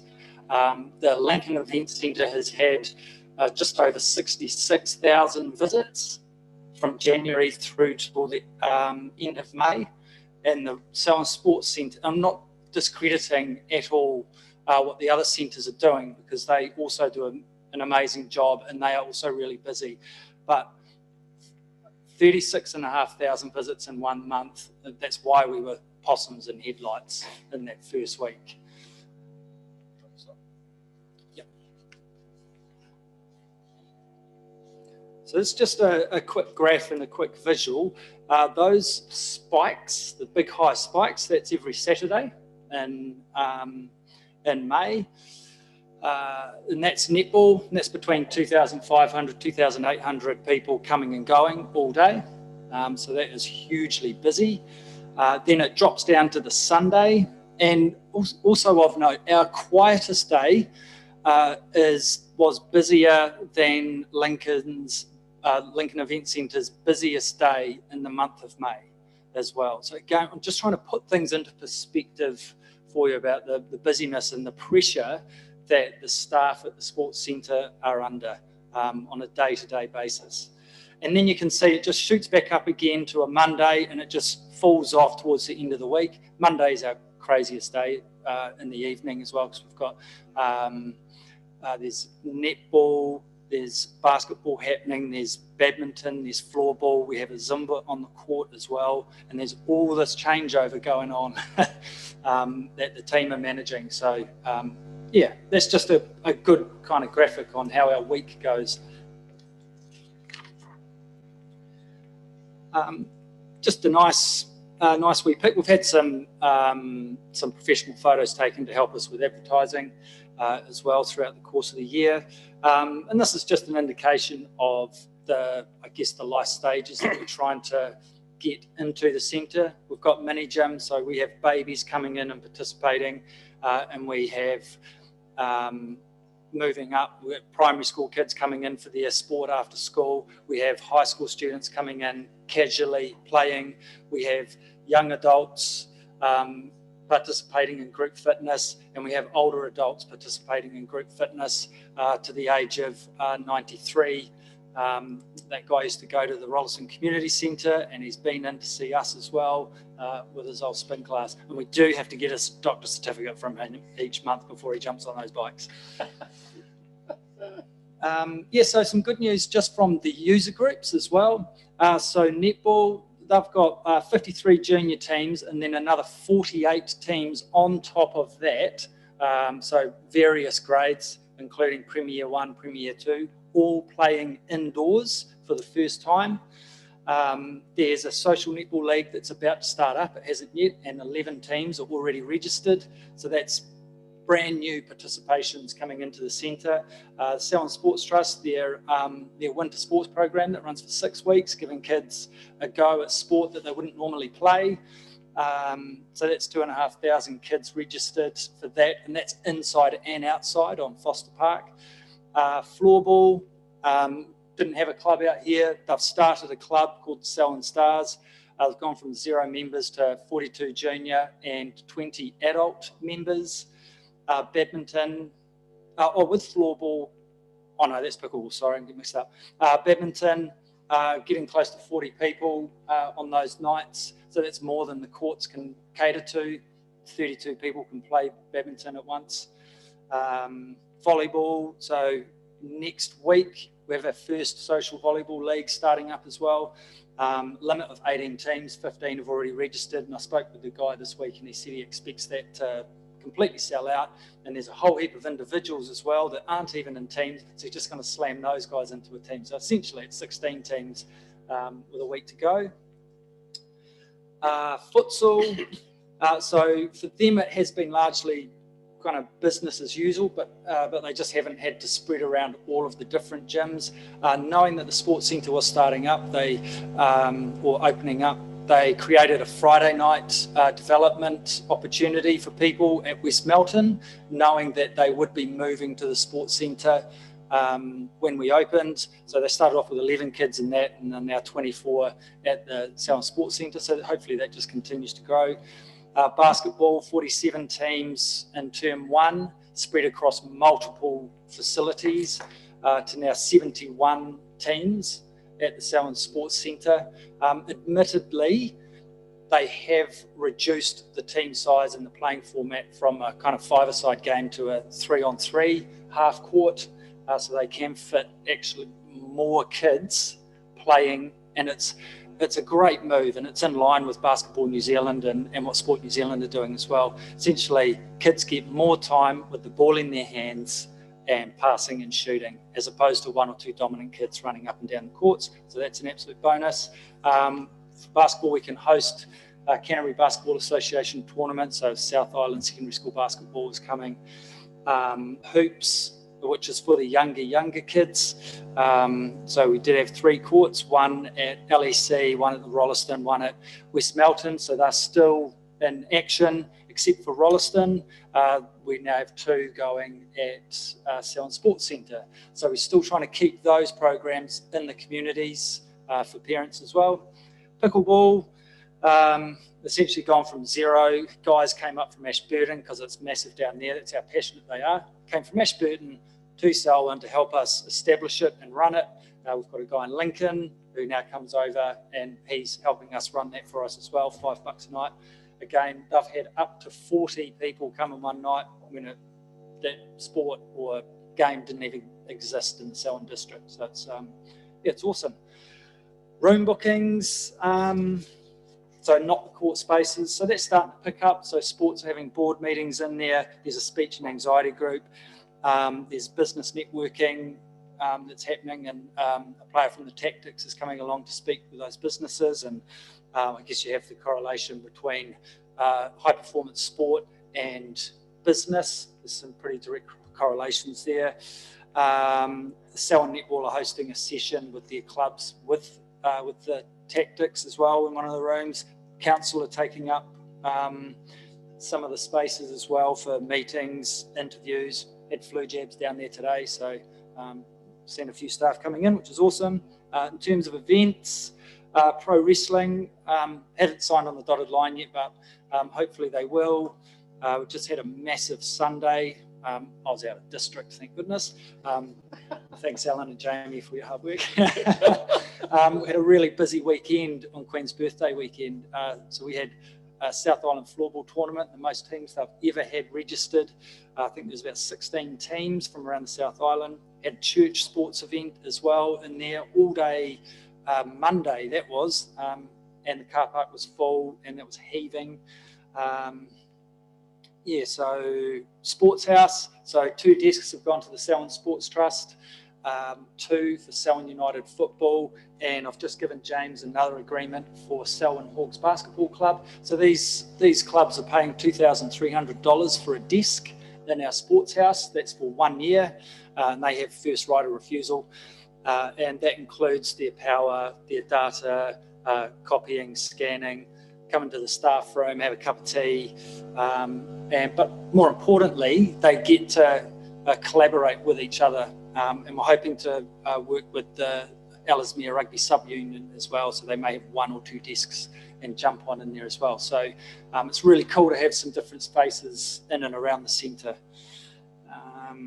And on a weekly basis, if not more, I'm constantly getting amazing feedback about the team that we have down there. So this is not me, this is the team that we have, the job that they're doing, the professional manner in which they're conducting themselves and in which they are portraying council and council services, not just at the community, at the sports centre, but everywhere else. Like it's been second to none. So, and that's just the first month of our operation. So it's a massive. If you do see the team down there and you come down and visit, give them a high five, shake their hand, say well done, because yeah, they're doing a massive job. Yeah. So Yeah, that's it. Yeah, thanks, James. There's just a few work-ons as well. I think that's just important to let you know what we are currently working on. So during the rain event, there was significant leaking through on both sides of the court. So we're across what that is. It's likely that some tech screws were either over tightened or under tightened, and that meant the neoprene washers have failed. But it wasn't a great look in terms of having Prem basketball in and having court space out of action and things like that. So we're working through that. As Douglas, Al and Murray were saying before, you know, as a great test of the team, we had lifeguards in with towels, buckets, the operations manager from the pool across the road at 10 o'clock on Sunday morning, mopping things up. So there was all hands on deck to get it sorted, which is really cool. And I think Dave was busy in EOC, so everyone was doing their part as part of that rain event. Group fitness space, we're having some feedback around the space being too small. That's probably indicative of how many people are coming as well, though. So we've got to take the good with the bad there. And we've got some operational solutions in place around timetabling, adding to the timetabling, doubling some classes up, which is again placing pressure on Linda, but she loves it. So she's going to carry on recruiting instructors, training instructors to get that done. And we will look at opportunities to move that across the road to SAC where possible, and when that front of house is completed there. Security, we've made some changes to based on staff feedback to the way the security cameras and the setup of the building operates. There's been a few court fit out issues as well. You'll note that as you walk around the site, there's some of the squares around the back on the backboards are wearing off already. Some of the attachments some of the holes where the netball poles sink in aren't quite flush with the court. So we're working through that with the contractor as well. And the front doors, from pretty much from day one, haven't been quite up to standard. They weren't that happy on open day, and they've continued to be unhappy. So they're getting changed out for some sliding front doors rather than folding front doors. But look, in general, they're minor things that we notice. I think the public are generally immune to some of these things, but some stuff we're working through nonetheless. Happy to take any questions that anyone has, but that ends our presentation. Thanks, James. Thank you, Alan and Jamie, for the hard work you're doing in front of house. Great work. We have a question here from Mark and then Shane. I have 3 questions. In fact, I had 4, but you've addressed one of them in terms of your comments on the teething issues. In some ways, the rain event was really helpful. It was better to have it while it's still under a defect period than sort of after the contract is finished and then have the rain event. So that's shown where there are some work-ons. You've commented on the level of bookings. I've had some anecdotal feedback, some concern about the availability of space, particularly at peak times in the evenings. Is that real? I mean, or is there still space outside of Saturdays for sports to get access?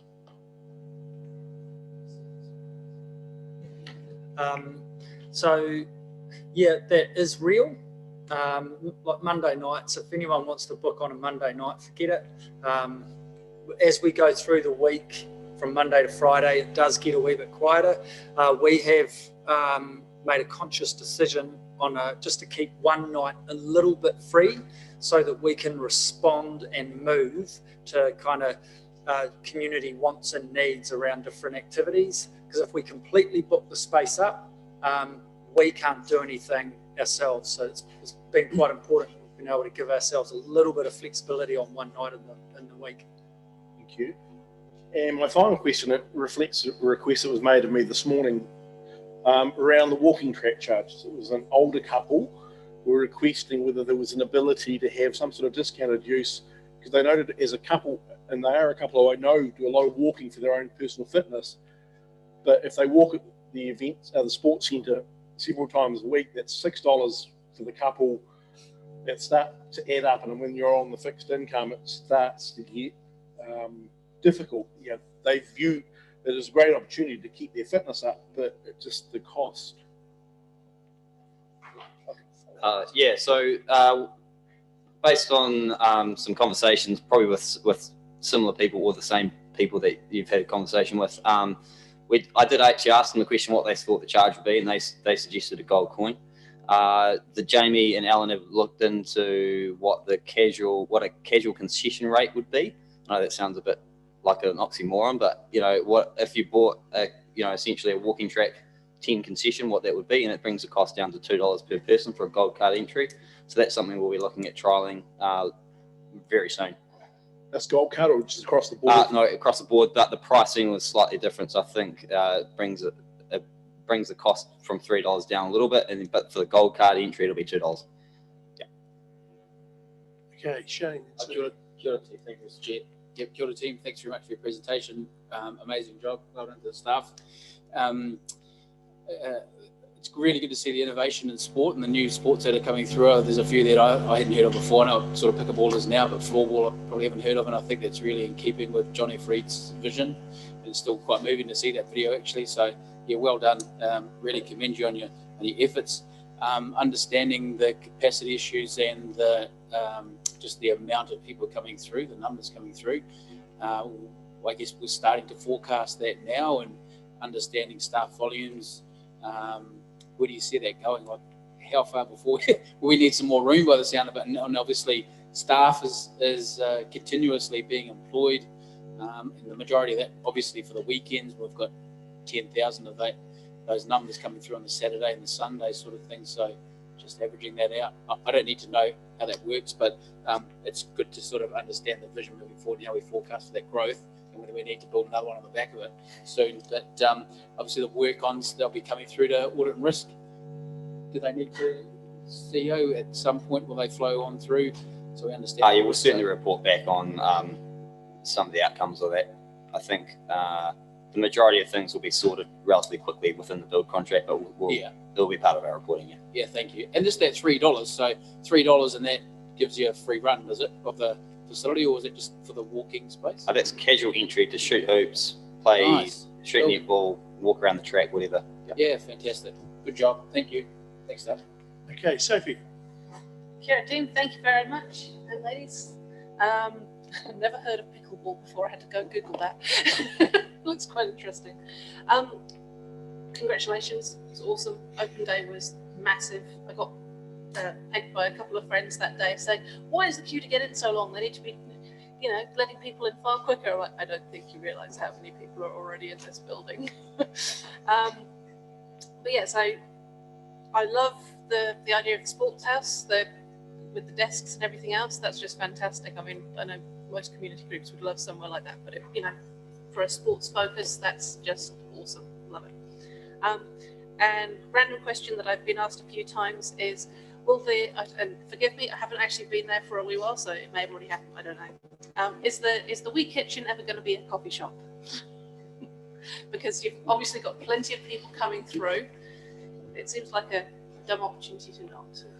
Yes, so short answer is not in the short or medium term. So we've had a consultant come in and essentially, without going into any details of the report, he said, good luck trying to find a business that wanted to base themselves there and make money. There are, yes, so there's numbers. We gave him some numbers, including the pool, but obviously we didn't give him the numbers that we just gave you, because that's a bit more. And it has been a bit of a sticking point for both the Selwyn Aquatic Centre and now us as well, around what kind of provision could be made available for that. So we made a conscious decision for the Selwyn Sports Centre to sit tight. Let's figure out how this building works, how people are going to use it, and understand the numbers coming through, the time of day that they're coming through as well, and then we can kind of move forward after that. But one of the key things in that report was we don't have the seating space at all that will allow people to grab a coffee and sit down. And there's also that expectation, we're open from 6 a.m. till 10 p.m. Are we expecting a cafe owner to be open that long? I'm not sure. Do they? Yeah, so it's, if we go in too quick and we put a coffee place in there, we're going to raise community expectation. And if it doesn't work out, they're gone, and we're just going to get it in the neck. So it's not an easy answer. James is probably right. Yeah, I think the design intent around that area too was to have it as a tuck shop to support a tournament or something that was going on, that the person running the tournament would essentially fundraise or bake sale out of. So it wasn't to be a cafe. I think there's probably another discussion down the track around the cafe is the initial part of Selwyn Aquatic Centre development, and a purpose-built facility that might sit between the two sites or somewhere on Foster Park as a cafe. That's probably something that needs a body of work, needs to be looked at in isolation of the sports centre, but as a wider part of Foster Park itself. Right, thank you, Grant. Have you still got something you want to say? Oh, it was a bit like Mark, really, community feedback about the $3. A lot of people were, particularly the walkers. It's the old retired honest Indians who are paying $3, but there's a lot of people who go to watch their kids practice. They walk around there and they're not saying, well, I'm not paying $3, I'm here to watch my kid play football, but I'll walk around while basketball while they're practicing. So it's probably a not actually resolved situation. I think it's either probably charge everyone or don't charge anyone at all, because over 50% of people when you're walking aren't paying, and the people that are paying are going, why am I paying when the majority aren't paying? So I don't think that's resolved from a community point of view. And the word in the town is just say your kids practicing, walk for free. Yeah, and that may be the word in the town, but that's not what's happening in reality.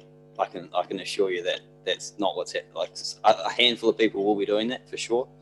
I think it's one of those things that if we could come back to you later on and report on how many people are paying and going around there, that would be worthwhile, because with 1,500 casual entries a month, that's quite significant revenue that would be losing if we made it free for everyone. And I think if you're going to make it free for walking around there, then where's the argument to say it shouldn't be free for basketball, for shooting hoops? I think it becomes a bit of a slippery slope. Thanks for the clarification of that. Jeff? Yeah, one of the selling points for this, I know we call it a sports stadium, but one of the selling points that was brought up was that it was also for the community, for markets, for car shows, and you yourself have said that. And I was wanting to know, have you got any bookings for a markets say, farmers market? Have you got any bookings for future car shows? If not, why not? And have you been, do the community themselves know that this was available for that, not just simply sport? Yeah. So the answer to the question is no, we haven't actively been seeking markets or car shows or anything of that ilk, really. Realistically, it's been survival mode for us in the first month, but that's something we will progress down the track. Right. Just to add to that, so there is there's a Culture Fest event that is going to be happening, which is kind of a market style event. We have that pro wrestling, which is, I know it's a bit sport focused, but it has that entertainment as opposed to sport participation type event as well. And Rolleston College also wanting to use the centre in that event side as well for prize givings as well. So there are, like James said, we haven't actively been seeking it out yet. They've been seeking us, and we've been trying to accommodate where we can. So we'll get to a point where we can be a bit more strategic and seek things out.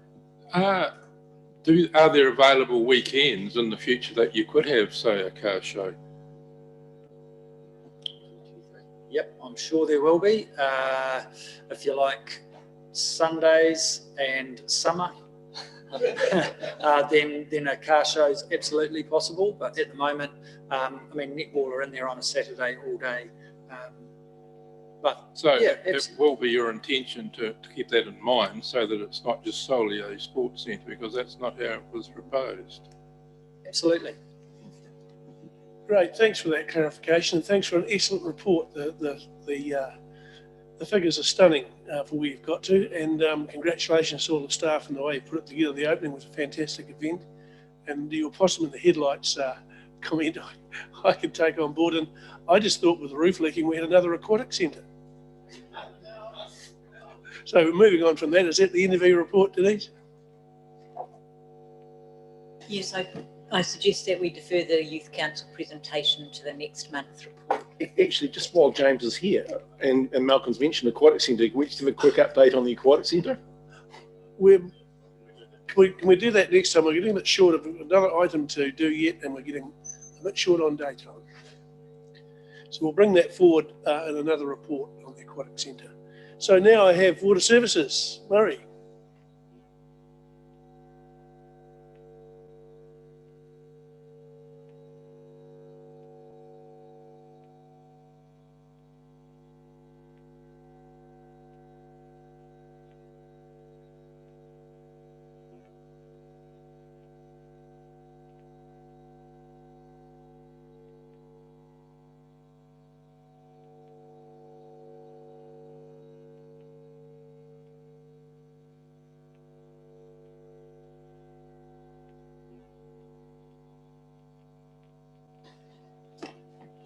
All right, good afternoon, everybody. So I've got Dan Meehan here, our surface water engineer, and myself to present on the flooding event that just happened, just went through. So Murray Washington stole our thunder earlier on, went through everything.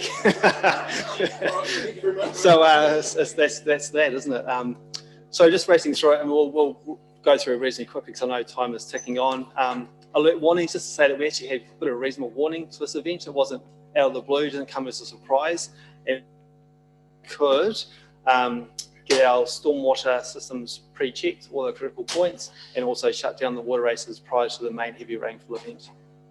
In terms of rainfall, everyone says, what rainfall event was that? Because it's what we all want to talk about. And it's one of those things that I'm actually reluctant to even suggest what it was. And the reason for that is that there's many rain gauges, and on that image from NIWA, you can see a whole lot of different rainfall totals. So it depends on where you are in the catchment, what the rainfall event was. It also depends on what the critical duration is. So in some places it was over a 100-year event, 1 in a 100-year event. In some places it was greater than a 200-year event, but it all depends on where you are and what that severity and how that affected you. Who has seen this video? It was on Facebook. We've got 2. Most of you haven't. You've seen it as well? So it's about 4 minutes. Are you happy for me to quickly play that? It was quite good. Yeah. So it's a great start in it. Yeah, bit of self-promotion.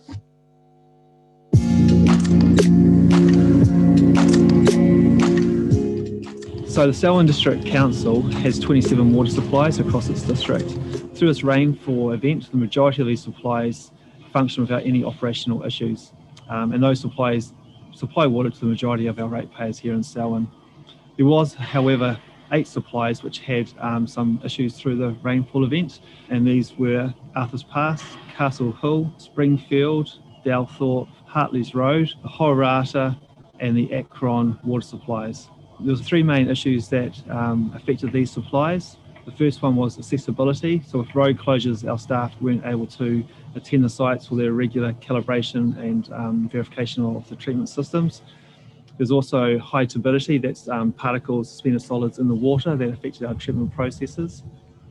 And thirdly, some of our intakes were actually washed out completely, so we're having to rebuild some of those rural water supply intakes. So during this event, the main impact on our water supplies is for those who are on surface water takes, and there's been a number of slips that have occurred into the waters which have increased turbidity of those supplies.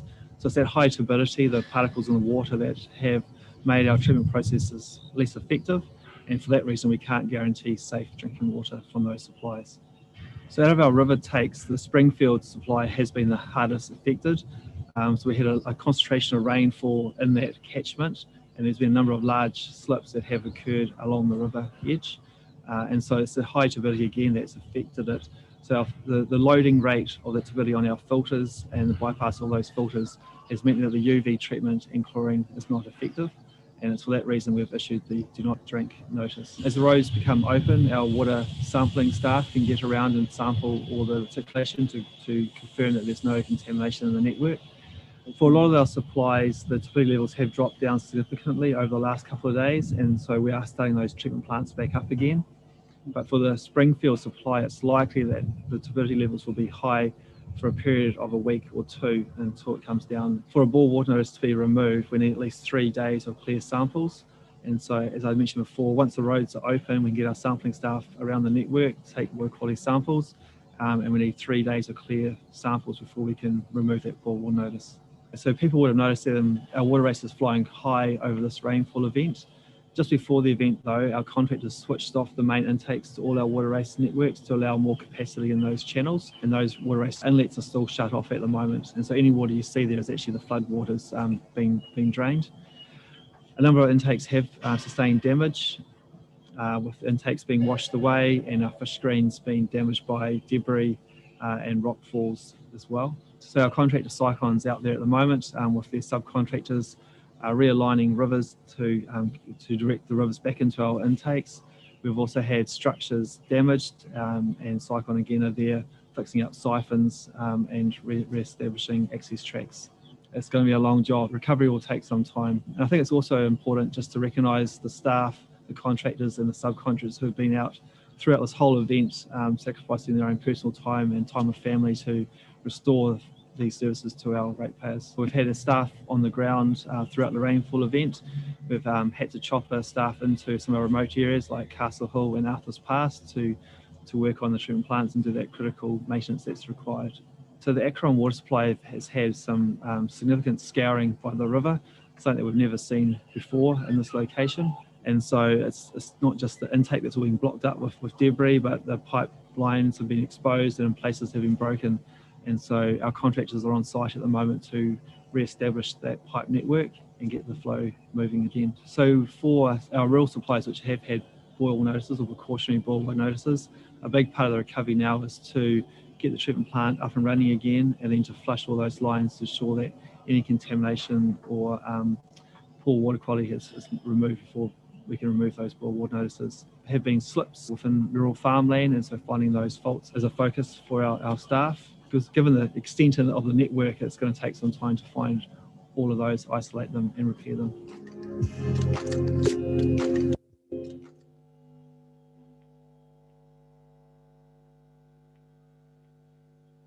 This is a quick graph showing rainfall looking down, because rainfall falls down, and the river flows up as the river flows up. And the first line is the Selwyn River up at White Cliffs, and the lighter blue line is at Coes Ford. and I can't point unfortunately, but on the dark blue line you can see how it sort of curves up. This is a little geeky thing, I think it's quite cool. So it curves up, whereas the blue line, it's almost a straight vertical. And the reason for that is the Selwyn River was dry prior to this rainfall event. And so as the river flowed through there, the first part, the toe of that flow was gobbled up, technical term, by the gravels into the riverbed. So that's nice curve, and that's a straight up and down. Thank you, Mark, for that. That's just an interesting point. The response of the lake, as you can see again, the lake's gone up. There's a huge amount of water going into that. And I took the words from an email from Environment Canterbury. So the lake peaked at 1.38 metres on Saturday evening, just 120 millimetres or 12 centimetres from the lowest floor level at the lower Selwyn Huts. So I should have put lower there, just to be clear. It's the lower Selwyn Huts, not our upper Selwyn Huts. With the lake being opened, it's now reduced down to a level of 1.24 metres. So we know what happened, what's the prediction for the future. So we've got a report here from Aqualink, looks at climate change. I'll just highlight a couple of points. This is a big meaty report. In terms of the alpine rivers and our water rates intakes, we are expecting more of these sort of heavy rainfall events into the future. So climate change will impact them by having more of these as opposed to less. So it's something we can look forward to, I suppose. I'm going to now pass across to Dan. Yes, so we had really good warning for this event. So our contractors were able to work right up till Saturday afternoon when the heaviest rain came. All our intakes were turned down and all our critical structures were inspected before the event. So we felt like we were quite prepared going into this. As the rain fell, it was quite evident that the Melbourne area was getting the majority of the rain, and that's where most of our issues sort of started to occur, especially early on. With the water races and that sort of our intakes washing out and the issues up there. Stormwater wise, with our stormwater schemes in the townships, most of our townships performed relatively well. There was the odd bit of blockages and backing up of water, but overall we're pretty happy with how the stormwater systems performed, and the same with our land drainage schemes as well. That this event didn't really cause too many problems in our land drainage schemes. Murray touched a little bit on Hororata earlier, but yeah, again, some of the work that we've done up there has sort of shown that it is working, and there's a few other things that we've got to still review there. Springfield and Bishops Creek were probably the worst affected areas, and it's probably worth noting that Bishops Creek is also the conveyance channel for water race water in the Melbourne area, and with the water races, or the water race water turned off, we were quickly inundated with too much water from the hill catchments coming into the water race network. So the stock water races, the biggest effect was just the intensity of the rain, which caused overland flow, basically all the paddocks to enter into the water race network. This carried debris and sticks and trees and blockages, and everything ended up causing the water races to overtop and then carry on with the overland flows. In the Melbourne area, all our emergency tip outs were operating, so we were getting rid of all the water we possibly could, but there was simply just too much water coming into the networks that we couldn't keep up with that. As the rivers rose in the Melbourne schemes and all the schemes, eventually our intakes were quickly washed out as well, and there was quite a lot of work to get those reinstated again. So we've done lots of minor and temporary river works at our intakes to get water and flow back again. They're still quite vulnerable at the moment, but we have done work to get things going. We've also checked all our fish screens, done a few repairs, replaced some motors and bearings, and there's some other structures as well that we've done bits of work on. Most of our schemes now are pretty much working and restored, and we've got flows back to certain points. And it's business as usual. Along with all our stormwater schemes, we're pretty much back to business as usual with most of our stormwater schemes. And then the future work, we've got some ongoing works to repair damage. So most of our intakes, or the intakes, Kowai and Glentunnel especially, they've got large scale river works that we're progressing through at the moment.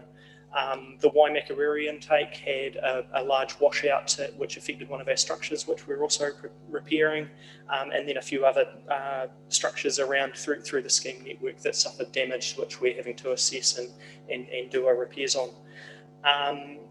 And stormwater, there's a few sort of fix up jobs and investigations to see how some systems performed, which were wider than our township stormwater systems that we're working through. Okay, so just a quick update on water supplies. So there are 8 suppliers which had, I mentioned in the video, precautionary or boil notices or do not consume. And so we have been able to reduce some of those calls recently. So the Akron is still on a boil notice and there's some temporary infrastructure in place. I'm not sure if you picked on the video, but as they went up the valley, there's hollow pipes that are exposed. So that those were the water supply intake pipelines. And so we've had to lay pipe work over ground to get that work temporarily up and running. We'll go back in peacetime, I suppose, and get that all fixed up. Arthur's Pass precautionary boil notice has been lifted. Castle Hill conserved water notice has now been lifted. Storage has been a real favour for Castle Hill with the ratepayers acting responsibly for their water that have been provided. Horata, the boil notice is in place, as is with Melbourne Hills, Dalthorpe and Hartley's Road. Sheffield, we've dropped from a do not consume. No, we haven't. That was Springfield, sorry. So Sheffield, precautionary boil notice has been lifted, and Springfield, we've dropped from a do not consume to now a boil notice is in place. So in terms of the work program to resolve these issues, Akron, we've actually in a long-term plan got a new water treatment plant, which will help with turbidity issues in the future.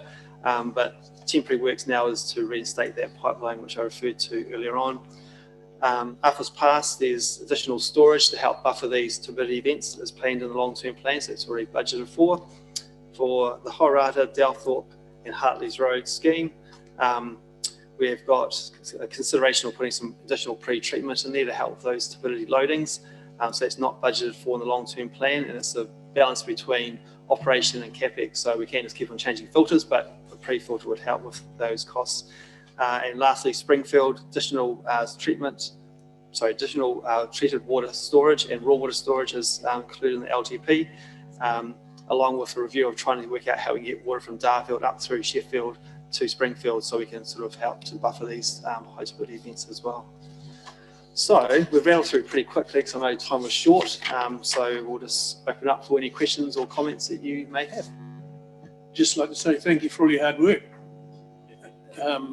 Having flown over it and had a look at the damage, it's extensive, and the security of our supplies is paramount to our communities, and I'm really impressed with the way the messaging has gone out to the communities to let them know just what they're doing. And as many of us councillors, I know our phones have been pinging relentlessly with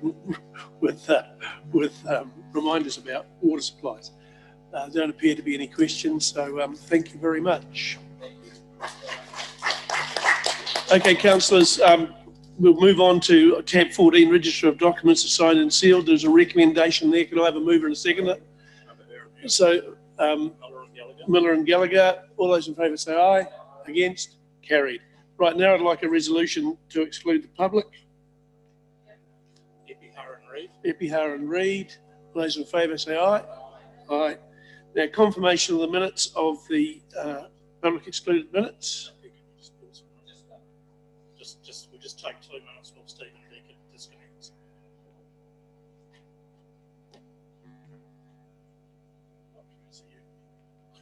Just as well, put it on the map.